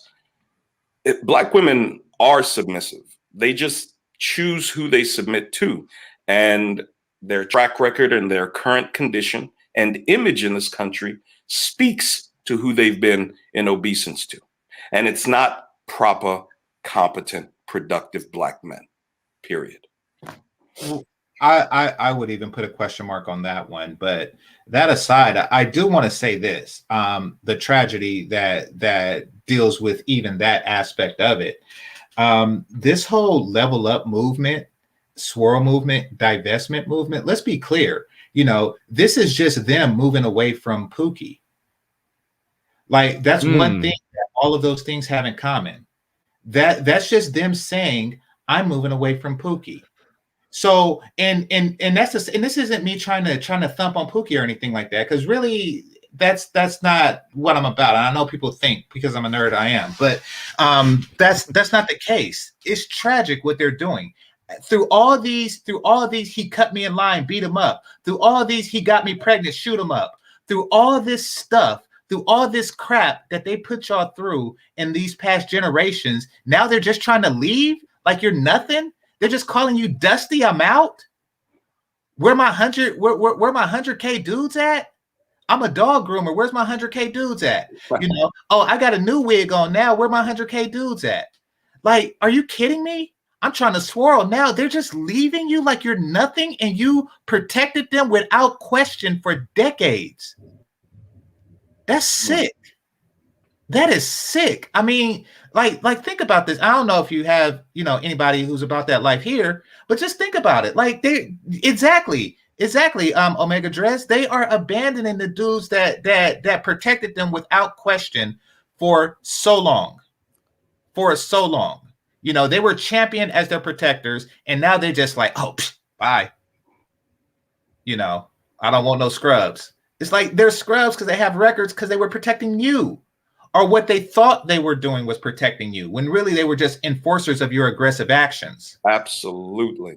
They were your henchmen. That's exactly. They were your henchmen. Those guys that you would call at 2:30 in the morning to stop a beef that you started, you are trying to level up past them and then go with the guys that you once was starting the beef with. And they're attempting to enlist men who are followers of the law. Exactly. As citizens in this country, we follow the law. We're not coming to your aid. Sorry. Exactly. I mean, to me, that's just atrocious. That really is. If I could, I want to speak to the incident that happened in Harlem with the 31-year-old woman that was attacked. Y'all know what I'm talking about, right? She was bitten. Yeah, she was bitten. Yeah. Right. Look, I want to loop that into this whole issue of protection. Now, for those of you that don't know the story, there was a 31-year-old woman who came by a liquor store. There were 2 or 3 Black guys hanging out in the liquor store, and they offered, according to what the young lady has reported, this is all allegedly, of course, but the young men offered to pay for a bottle of wine. She declined their advances, and they attacked her. Okay. Now, again, you Black American women have insisted on letting the world know how inconsequential and unimportant men are. Your Black men are. Now, of course, Black women are going to say, where were Black men to protect this woman? Now, I've had people pose the question to me, well, what would you do if somebody attacked your daughter? My daughter gets approached by guys almost every day. And this really hit home for me, because if it's true, the circumstances surrounding this incident, and that this woman was physically assaulted because she declined a man's advances, that to me that's worth it. It's execution time. Okay. Men like that don't need to be here, if that's in fact what happened. But it would not be the job of random Black men to come to that woman's aid. If, God forbid, that was my daughter, I'm calling a guy that I know I can do that sort of work with. I'm going to dig some holes in Dillard, in Lake City, in Florence, in Dillon, South Carolina, and those young men are going to go get put in those holes. And that's it. Now, go ahead. I want to point out, Nate, that you said if the story is true. Yes, I have to say that. I don't know exactly, and that's good. That's good, because the thing is that when a lot of times when they talk about protection, they don't want men to ask if the story is true. Of course not. They want you to just go, and that's why I didn't cover that, because I don't know. We just heard her side of it, For all I know, she could, something could have been said. I mean, there isn't much that could justify that, but there is things that she could have been leaving out. But so, you're absolutely right, Game Changer. But my point is, if this 31-year-old woman should have men in her family that are organizing and handling this situation. If you don't want to leave it in the hands of the judicial system, fine. Some of us as men, there's just lines you can't cross with us. And most of us are not going to let some guy, if that story is true, just physically assault a woman for declining a man's advances. There's a price that needs to be paid for that.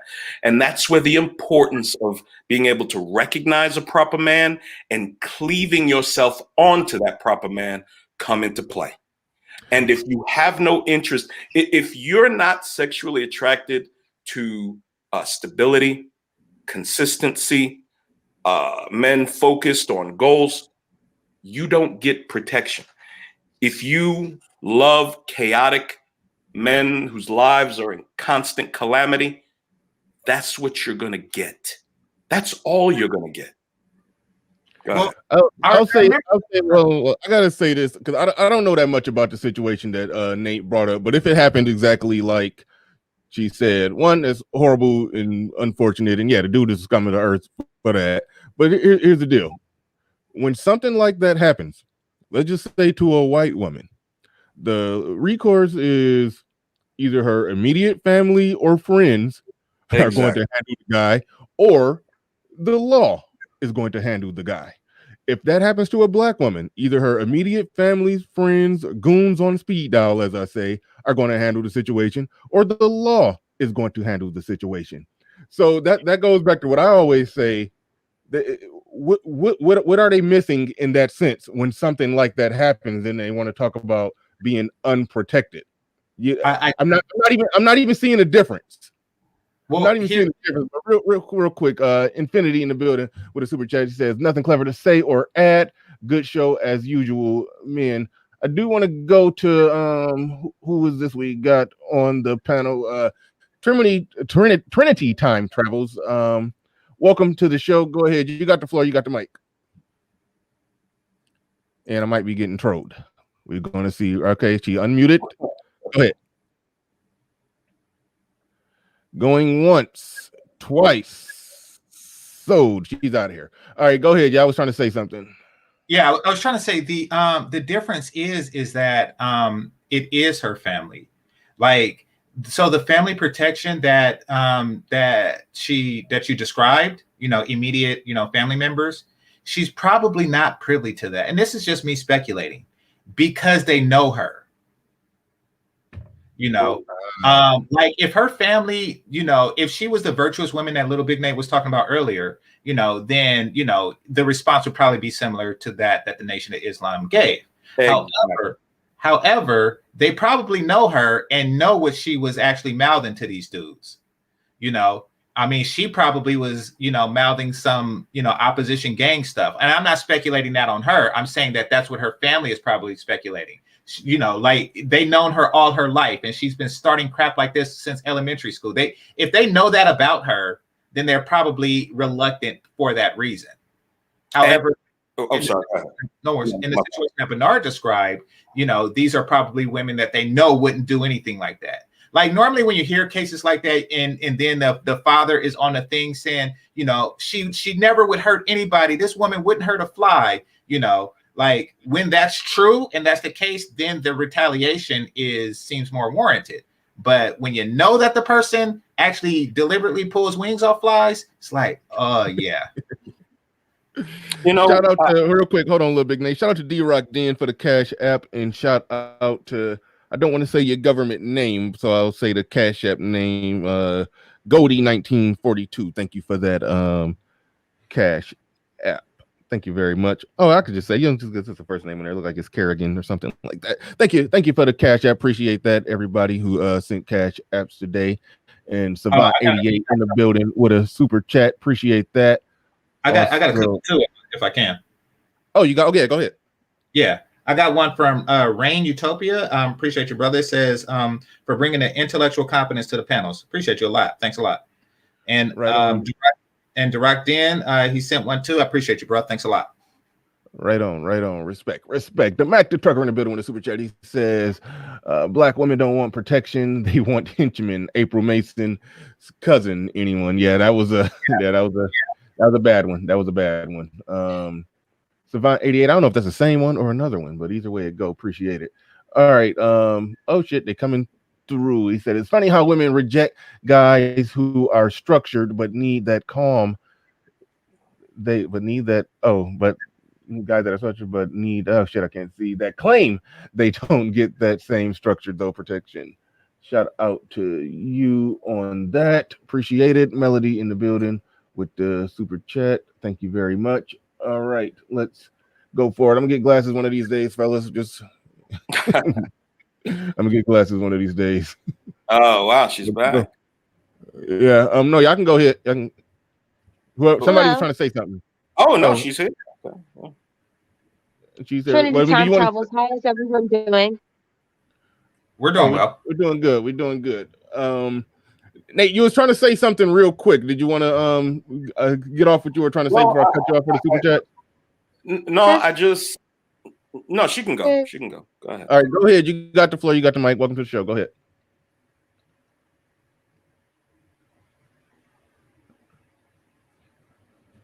All right, she's officially blocked. I don't even know. Let me figure out how to ban somebody from coming up. I mean, is she? I don't know if she's trolling or if she just has like a bad connection. All right, is this bad connection or you're trolling? What's going on? Real quick, all right, I'm just writing it off. I ain't gonna ban her, but I'm just going. Yeah. She done for the day. Put it like that. I'm not letting her back. Yeah, it could back. Either way, done for the day. What I'd like to do is address this whole pick me issue. All right. Okay. All right. So I think it was Melody that brought it up earlier. All right. So this is what I need you to do. Black women who believe in maintaining the appropriate weight, maintaining your beauty, Black women who insist on having reverence for their vaginas and their wombs. You know, the type of Black women you could actually build a functioning household with and build a society and a community with. When these miserable, battle axe-faced, bitter Black Broad Brigade members call you a pick-me, I need you to respond to them. I need you to call them. When they call you a pick-me, you need to remind them that they are the never picked, okay? Whenever somebody calls you a pick-me, you remind them they are the never picked. Well, you can also use the word that I like to use, despicable or despicable. Despicable. That's good, man. I like You're despicable. Despicable. That's awesome, man. I like that. And salute to Game Changer for the extensive archaeological and research work he's done on the sisterhood, the scrolls and everything, man. Can't imagine the price you had to pay for that. Man, it was 5 years, man. 5 years. 5 years of simp. But I'm telling you, stop. Look, I want to address decent Black women for a minute. We don't talk about them enough, okay? And I don't remember who it was. It might have been Edward Anderson. It might have been Ramil Amir. Somebody told me once, yeah, Nate, you know, you have a daughter, you're compromised. And I may very well be, okay? But I do know that there are some decent Black women out here. Some. I personally would put the number maybe between 20 and 30% of Black women you could actually try and do something with. And I know, ladies, that it often seems overwhelming, the amount of negative imagery and information that comes out about Black women. This is what happens when a woman for 60 years is allowed to do whatever she wants and she's not held or called to account on anything. When it finally does come, it is a deluge of negativity, it seems. But I think the most intelligent route for you to take as a decent Black woman is to separate yourself from the masses of Black American women. You're going to have to do that. The voices of these chaotic females is so loud, it's so prevalent, it's so predominant over everything. You're going to have to separate yourself somehow from these females. What are you going to do? You need to form some sort of coalition, some sort of organization. And I'm sure Black men would actually support you financially. You know, have a very high level of standards for any woman to be a part of this organization. You know, you call it the Future Wives Club or the Coalition of Feminine, Proper, and Appropriate Black Women, whatever the fuck you want to call it. You're going to have to make some type of distinction between you and the rest of them. And I'm talking the hateful, abusive, disrespectful Black women, these Black women who see no problem with aborting hundreds of thousands of Black children every year, as though there's not some psychological and emotional price that's going to be paid. We constantly talk about how nasty and negative Black women are. What would you expect from someone who routinely kills their children? I've heard brothers tell me stories. They know women that have had 7, 8 abortions. And with the numbers the way they are, and with the fact that you only represent 7% of our population, you would think most of you have done this. Go ahead, man. I need to pull back a little. Go ahead. And another thing about the claims for protection, any woman who hasn't had 2 boys should not be asking for protection. If you didn't give birth to 2 boys and raise them to be healthy and strong, don't ask for protection, because basically you're asking for the community to provide you with sons of somebody else's, and you're not providing the community with boys to protect. Interesting. Yeah. Yeah. You know, and so when you look at everybody who's against the sisterhood, for example, you know, the 2 women in question, you know, the level up chicks, the ones that swirl, et cetera, et cetera, et cetera. I mean, you know, or the ones who, you know, who has the drawn avatar. If you look at all these women and you count how many sons they have, it's like between 6 or 7 of them, there's only 1 son that's full Black, like just one. But you're asking for protection from a group of people that you're not even replenishing. You're not even replenishing the group of people, because you're asking for Black men to protect, but you're not even replenishing the Black boys to do such a thing. Especially now. Interesting. I don't know if I would go. I mean, well, that can turn into a odd one. It's interesting. It's interesting, no doubt, the way that you put that. But I mean, realistically, so a percentage of women will end up not having sons, even if they do have kids. So, but I mean, that is an interesting route you took it there. But Savant 88, every woman is a pick-me. If this wasn't the case, tell them all to purchase and pay for their own engagement rings. Thank you for the super chat. Appreciate that. Shout out to Tank Johnson. He says, shout to Lil Big Nate for teaching me the word. Yes, you put that word in my vocabulary as well. Convenient. My 5 non-negotiables. A woman must be, and y'all want to talk about this whole high value thing. This is, to me, are the preliminary makings of a high value woman. Woman who is physically fit, feminine, cooperative, convivial, and submissive. All convivial means is a pleasure to be around. That's what a woman is supposed to be.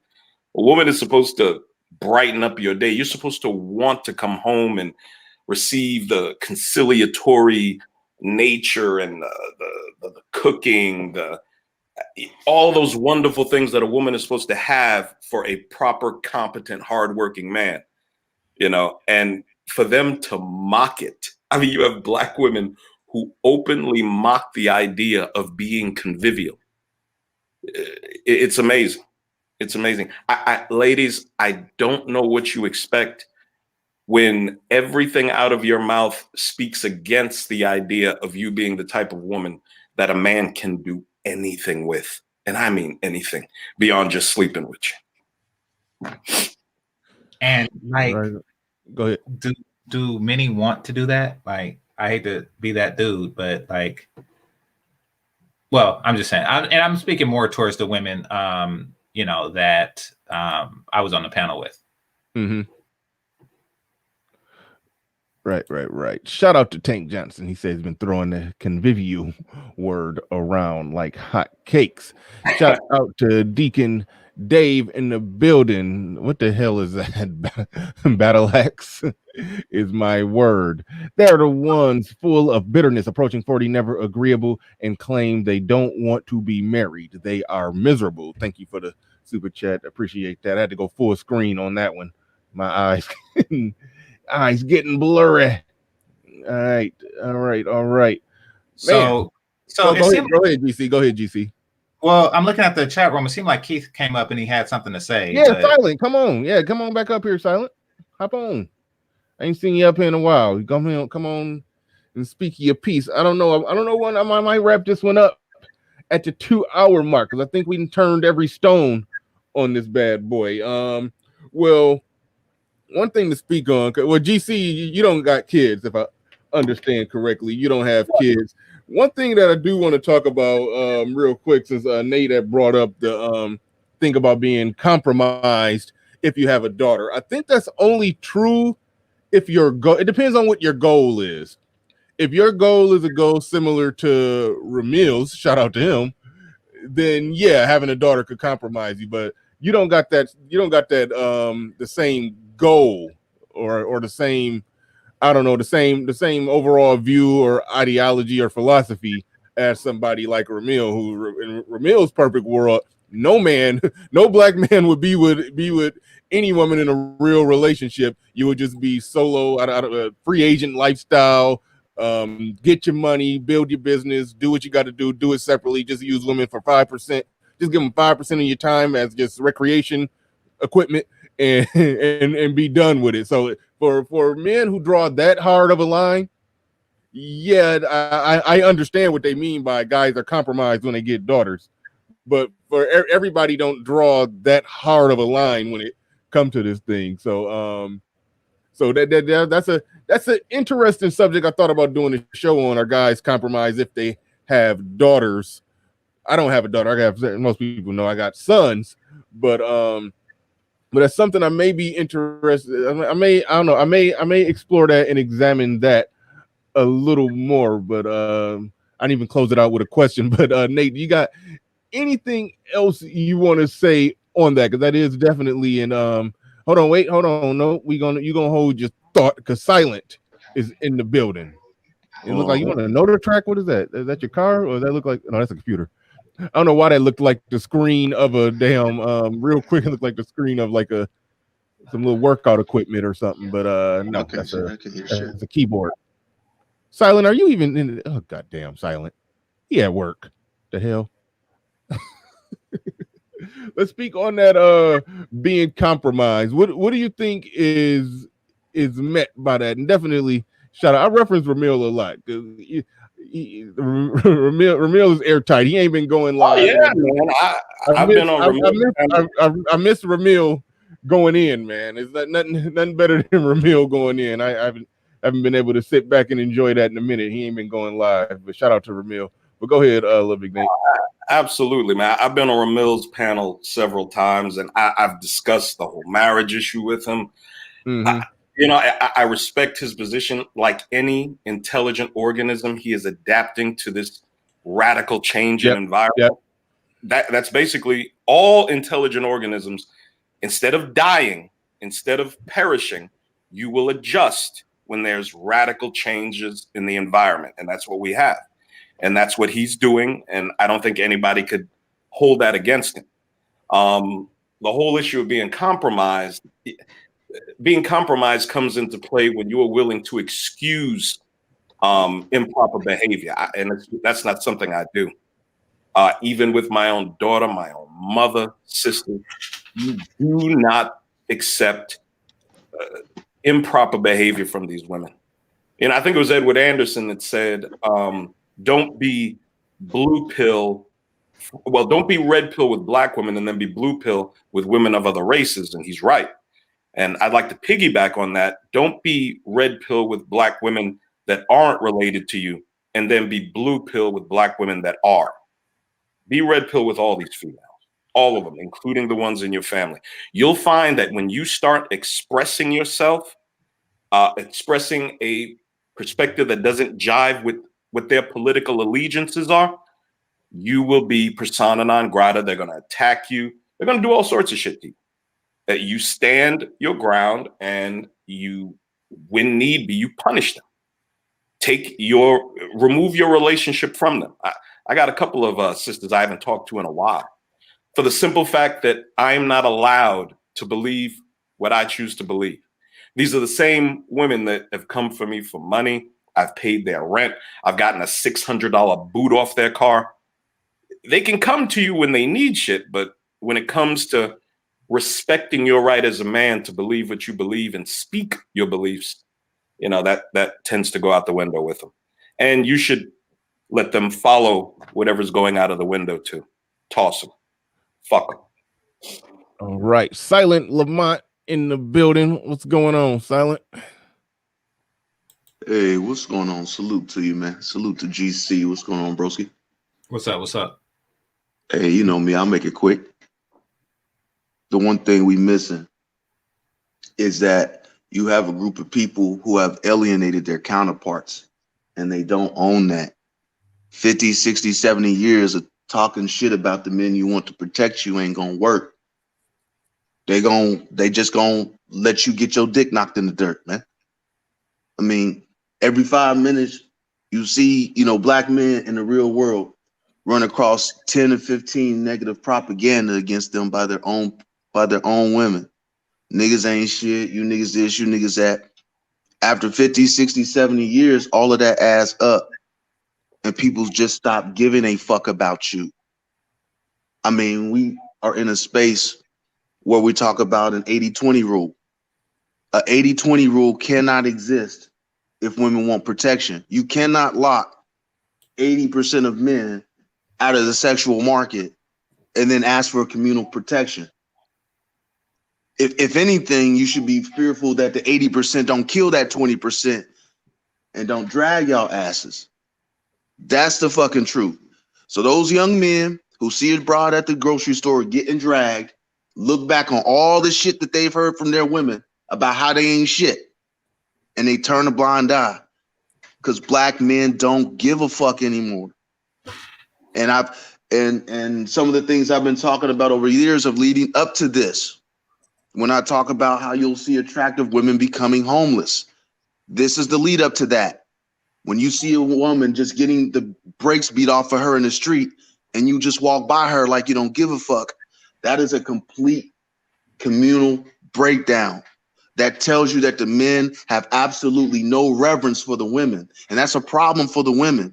The problem in this country, though, is that we can never hold women accountable. So it's always going to be put on the nigga dance. All right? Instead of saying, what have we done that men, because men are natural, I will say simps, if you will. And I honestly don't think there's really anything wrong with that in a society that functions properly. Because men naturally want to protect and love women. That is just our natural instincts, is if something's happening to a woman for us to run over there to help. But what's happened is you've just created a generation of men that hate you. You raise these men in your home. You hollering at them in grocery stores. You hit them upside the head in grocery stores, and you can't make like you're creating the same men, like it said, that you're complaining about. Again, you cannot alienate your men that you need protection from. It won't work. So I mean, that's just not, again, that's not what being talked about. And two, the ladies collectively stand up and like, damn, we fucking up. We need our men. We can't be out here, in this world, by ourselves unprotected. They need reverence for men. And by that, they will get protection. And that's it, man. I appreciate you, broski. I appreciate it. So, he brings up an excellent point about the 80-20 rule, because you're right. And that's what I was saying earlier. Like, listen, the baker needs a wife too, not just not just Caesar of Rome, like everybody, in order for society to function, everybody needs a submissive wife, or the large majority of men, I should say, needs a submissive wife. But you have average chick, demanding exceptionalism or nothing at all. That's the 80-20 rule in play. And actually, it's not even 80-20 because, she's demanding, like the top 9% of men. So it's really more like, 91, 9, which is ridiculous because, that 9%, like what can they do in the means of collective protection? Nothing. You want a bunch of single men to walk around doing the job of men in relationships. And you hope that the only currency that you pay them with is the possibility of a relationship, the possibility of submission. And that's another thing that they're trying to project with this whole protection issue. They're saying we won't submit as long as you don't protect. Yeah, but think about that. But think about that, the way they danced around on what protection is, and that doesn't count. And the only thing that would ultimately count is literally becoming a pioneer and building a country from the ground up. That's literally the only thing that would count. So if they're saying, I mean, it's a bullshit gaslight. I'm not expecting some crazy out-of-pocket chick to submit. I want to make that very clear. I'm in a relationship with a black woman who's very feminine and submissive, but I'm just analyzing the fuckery of the argument is that they're saying that, oh no, we'll submit when we get protection, but protection is become a pioneer and build a country from the ground up. You haven't done that, you don't get submission. It's a bullshit argument when you follow down the rabbit hole of what they mean by protection. When they say this doesn't count, that doesn't count, this doesn't count. No, you can't use that. You can't use that. You have to do this. It have to look this way. Nah, it's bullshit. Aces and the Arps in the building with a super chat. He says, I think some of those black women who shout protection are really jealous of the protection. I don't know what YT means, but white women. Well, I know the WM means white woman. I don't know what the okay. It's white. Yeah. YT I would think means white, and woman is WM, woman. Oh, okay. Yeah. All right. Oh, well, yeah, WM would be white men. He means white women. We just go the protection that white women had when they lied on black men and got attacked without question. Their power, hunger. It's some truth in that. Yeah, they're mad that they can't. They can't get somebody killed. Yeah. But reality is they technically damn near can, because I've argued that there's plenty of situations where one brother is dead and the other one is in jail over a black woman who called on one guy to come protect. So they can. So, if I could speak to that, we have the incident in Baltimore, I believe it was, at the Dollar General, where the black woman was being instructed by a black security guard to put her mask on. She spit on him. She went home, told her son and the stepfather of the son. Both went back to the Dollar General and shot the man in the head, killed him, because these guys were protecting their deity, their black queen. Yeah. So, and what happened to the guys? They're going to jail for the rest of their lives, and I think the woman's going to jail too. So, and when she gets out, because she will get out. Oh yeah. They always get out. The men don't, but they always do. So will she be protected when she get out?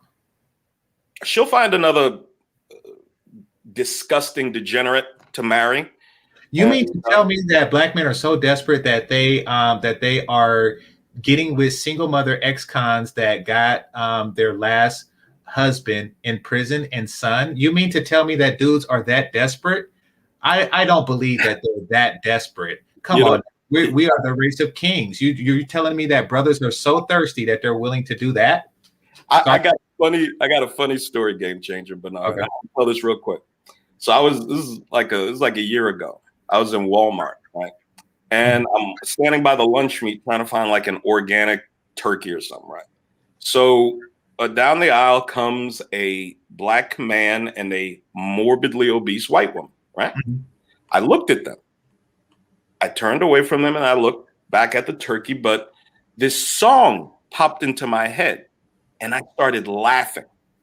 Now, obviously, the young man became a little perturbed because right after looking at he and his rotund white woman, I just burst out laughing. I technically wasn't laughing at them. I was laughing at the song that popped into my head. And this is the song that popped into my head. I'm going to attempt to sing it, okay? But okay. Forgive me. And the song that popped into my head was, "The black man is the trash man of love." I just started laughing. Dang. That's what we are. We are the trash man of love, dog. I'm telling you. And I just started laughing, and the young dude got a little angry. I was like, "Look, man, it's not directed at you, man. Just I thought of something that just made me laugh." But dude, that's what we are. We are the trash man of love. Man. Why would it be directed at me? Oh, what? Why would it be directed at me? You said no. I'm just no. I'm joking, bro. Yeah. But they are in the middle of the super chat. He says let me make it bigger so I can see it. On Samuel's show, women often say, "I'll submit to certain men," which really means I'll actively go out of my way to disrespect most men. Yes, that is definitely Nick Pence. Yeah, we said. What did you say about Nick Penn? No, he has one too, but I just want to respond to that right quick. Oh yeah, definitely. I'm about to highlight it later on. So a tactic that's used to drive through this point, I only submit to certain men. A lot of the times, and I think that this is why there was so much pushback on what happened yesterday, was because a lot of times women will say, "Oh, should I submit to all men? Should I submit to each and every single man I come across?" And the obvious answer to that is no. So they say, "Okay, so I only submit to certain men." So you see where that leads, and that's why there was so much pushback yesterday, because that is the argument that type uses from time to time. If I could speak to that. Yeah. Mm-hmm. What I've noticed with most Black women is that there's a certain element that is a precursor to submission. And that element is lust. If a Black woman lusts after you, it's lust. That's what it is. Do you make her drip? That's the precursor to a Black woman's submission. She has to lust after you. It's not true with other races of women. It's true with Black women. Right. Shout out to Nick Penn, says if we build Wakanda, they will listen. LOL, bro, truth in the building. He says respect and salute. Keep your foot on their neck, gents. Keep your foot on their neck, gentlemen. That's funny.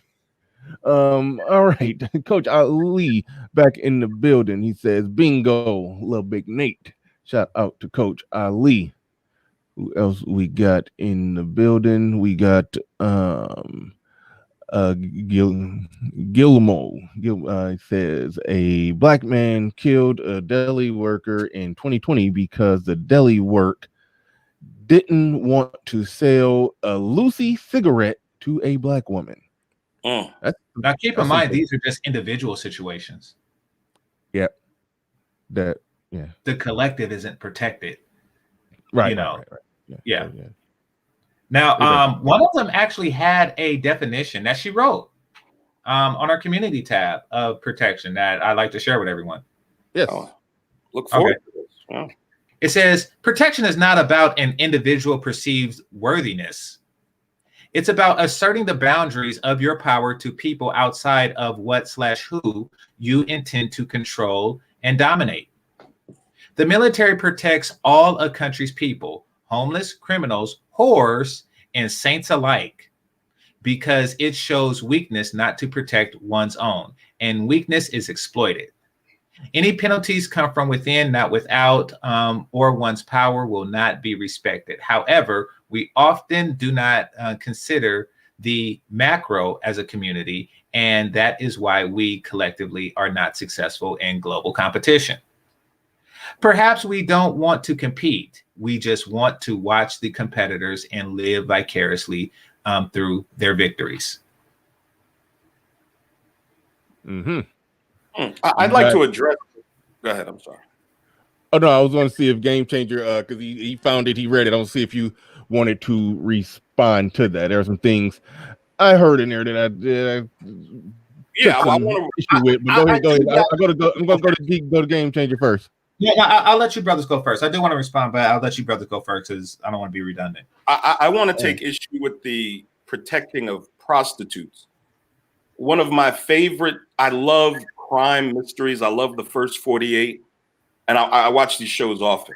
Now, if you know anything about the murder of prostitutes, usually nothing happens until the 4th, 5th, 10th, 15th prostitute has been killed. I'm sorry, ladies. Whores have no value in this society. They just don't.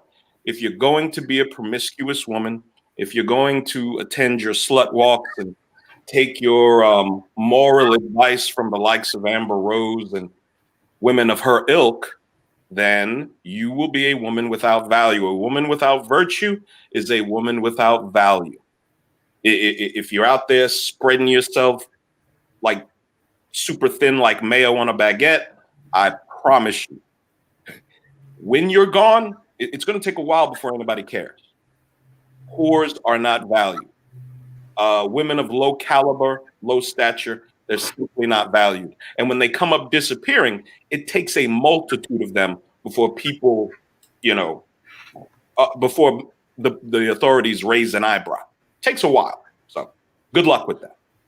Okay, and what I'll say to that, per their own argument, they're using talking about the government. She's already going against the arguments that they laid out. You essentially can't use or speak to the government on that. She's talking about it happening in a communal way.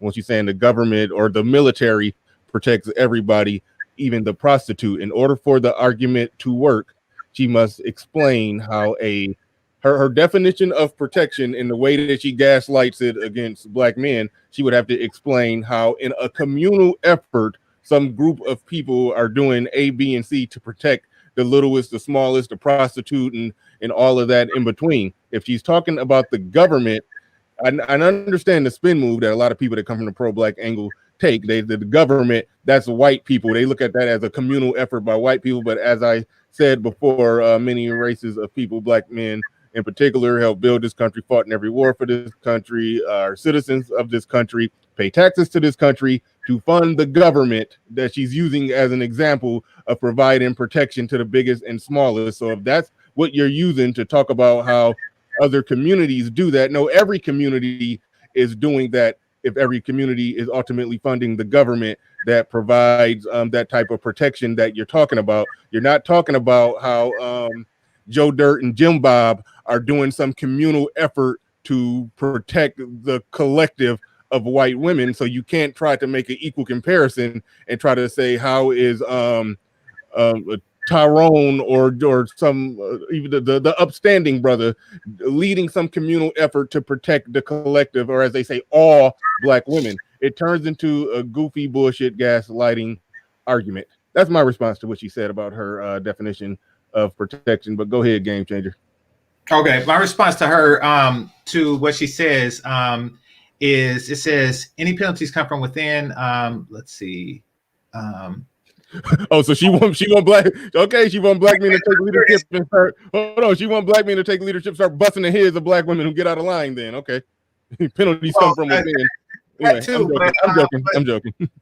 Military protects all this country's people because it shows weakness not to protect one's own, and weakness is exploited.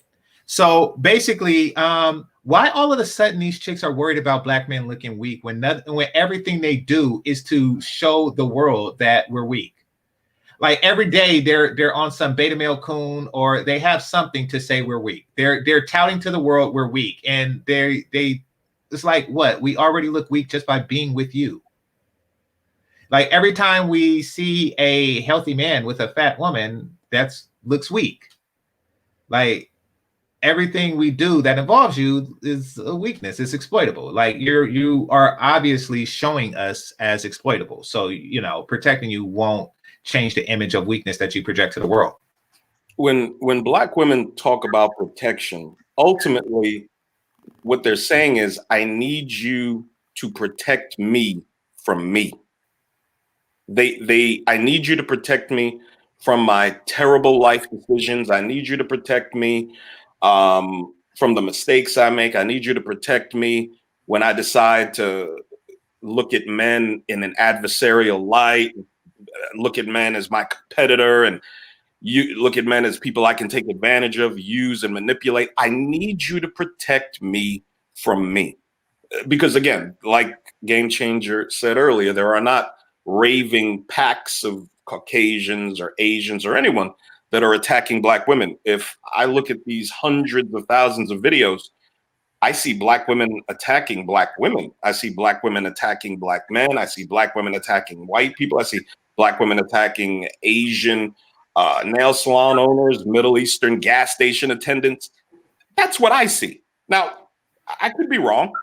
Maybe I haven't found all the videos of black men starting fights with black women. It happens on occasion, but it's confusing when you go to look for fist fight videos and your first 10, 20, 30 videos are of black women. You would think looking up fist fight videos, you'd find a bunch of videos of guys engaged in fist fights. No, you're much more likely to find a video of a black woman engaged in fisticuffs with someone. So if you go to YouTube and you type in the word girl fight, let's see, black woman, black woman, black woman, black woman. Yeah. This one looks Latina or Afro-Latina. Oh, wow. Okay. Okay, and then there's another one, looks like a Asian girl, and then we're back to black women again. Black women, Latina, white. Okay. Why are women? Well, you said girl fight. My bad. Yeah. But yeah, why do black women and their why is it so predominant when you look up girl fights? Why are black women engaged in so much violence? Because they're not protected. Oh, okay. You see, for whatever reason, unprotected people, instead of being meek and not rattling the cages, they become more aggressive. It doesn't have to make sense. Gotcha. You know, kind of like how, you know, those nations without a military is always provoking the U.S. Oh yeah, okay, gotcha. You know, it's kind of like that, even though they don't actually, because they're not like stupid like that. But you know, let's just pretend. I said this on Game Changer's channel. I was on there a few days ago. I said the most revolutionary act any black woman could do, and you got to do this in your youth, ladies, is number one, qualify yourself for a competent, productive, family-oriented black man. Be able to recognize which of those black men have those types of qualities and traits, and then cleave onto that man and marry him. I call what most black women engage in. Most black women are looking for Dr. Tupac. That's what they're looking for. They're looking for Dr. Tupac. And what black women don't understand is none of you get Dr. Tupac. You get the Hillman graduate that you met in his sophomore year running track. You cleave yourself onto him. He goes on to become an OBGYN, and you all have a successful, good life together. Or you get the guy that has thug life tattooed across his stomach and who dies in a hail of gunfire on the Las Vegas Strip. You don't get both, ever. And that's what these lunatics are looking for. Paging Dr. Tupac. You know something, brother? I think it's more insidious than that. I think that because their seduction technique is shame, they go to doctors and say you're not Tupac, and they go to Tupac and say you're not doctors. So from an outside perspective, no, honestly, from an outsider's perspective, it looks like they're looking for both when really they're looking for neither. You know, they're just excusing. They're going to doctors and saying, "Oh, you're not hood. You don't have that swag." And they're going to Mr. Swagnificent and say, "You're not a doctor. You're a dusty." Like they will always look to shame you. And that's what they were doing. That's what started this conversation that Bernard and I are having. They were shaming a brother. It's like, listen, fellas, pay it no mind. You know, this is just shame tactics. Do not believe it. Do not believe it. Anything you have, like, you know, if you that boxer with the quick hands, they say you have no power. If you that brute, that brute with the knockout punch, they say you have no stamina. You can't let us pass round 3. They will always pick apart what they feel you are lacking in. But if you got them, hold on. But if you got them both, then it's so what? You in a white man's country. Exactly. They go to that one. And that's the ultimate. Like, so what? You're collectively. Yeah. Y'all not champions. Collectively. You know. So they are in constant search of a disqualifier. Exactly. And that's their only focus are the disqualifier. Okay. Exactly. And that's because from an outsider's perspective, it's like, oh dang, they complain about the doctors for not being Pookie, and they're complaining about Pookie for not being doctors. They must want both. No, they just want to complain. That's what's going on. I bet you Dr. Pookie or Dr. Tupac would get clowned too, because Tupac was clowned. You know, well, they never confined him, so we don't know. I don't know how they would react to him. You know, yeah, but you're right. Maybe you're right. Maybe he would prove deficient also. So you know. All right, look, I hate to wrap it up when the numbers good, but I do gotta run. This is definitely a great show. Thanks, Game Changer, for, like I said before, getting up bright and early on the West Coast to do a show with me here, man. I appreciate this. Appreciate you coming up, Little Big Nate. We gotta get together sometime next week. We're gonna etch that in stone. But as y'all leaving, if you are not subscribed to Game Changer, make sure you subscribe to Game Changer on your way out the door. Make sure you go over there and do that. And goddamn, somebody had some scriptures up there that I just clicked off of and then didn't even get to shout them out. And he had a name that I'm not going to remember or pronounce correctly, but appreciate that super chat that was up on the screen. Everybody read it, everybody saw it, but it's all gone and lost forever. But hey, I like to thank y'all. I like to thank everybody who came through. Appreciate it. And we are up out of here. Peace. Salute.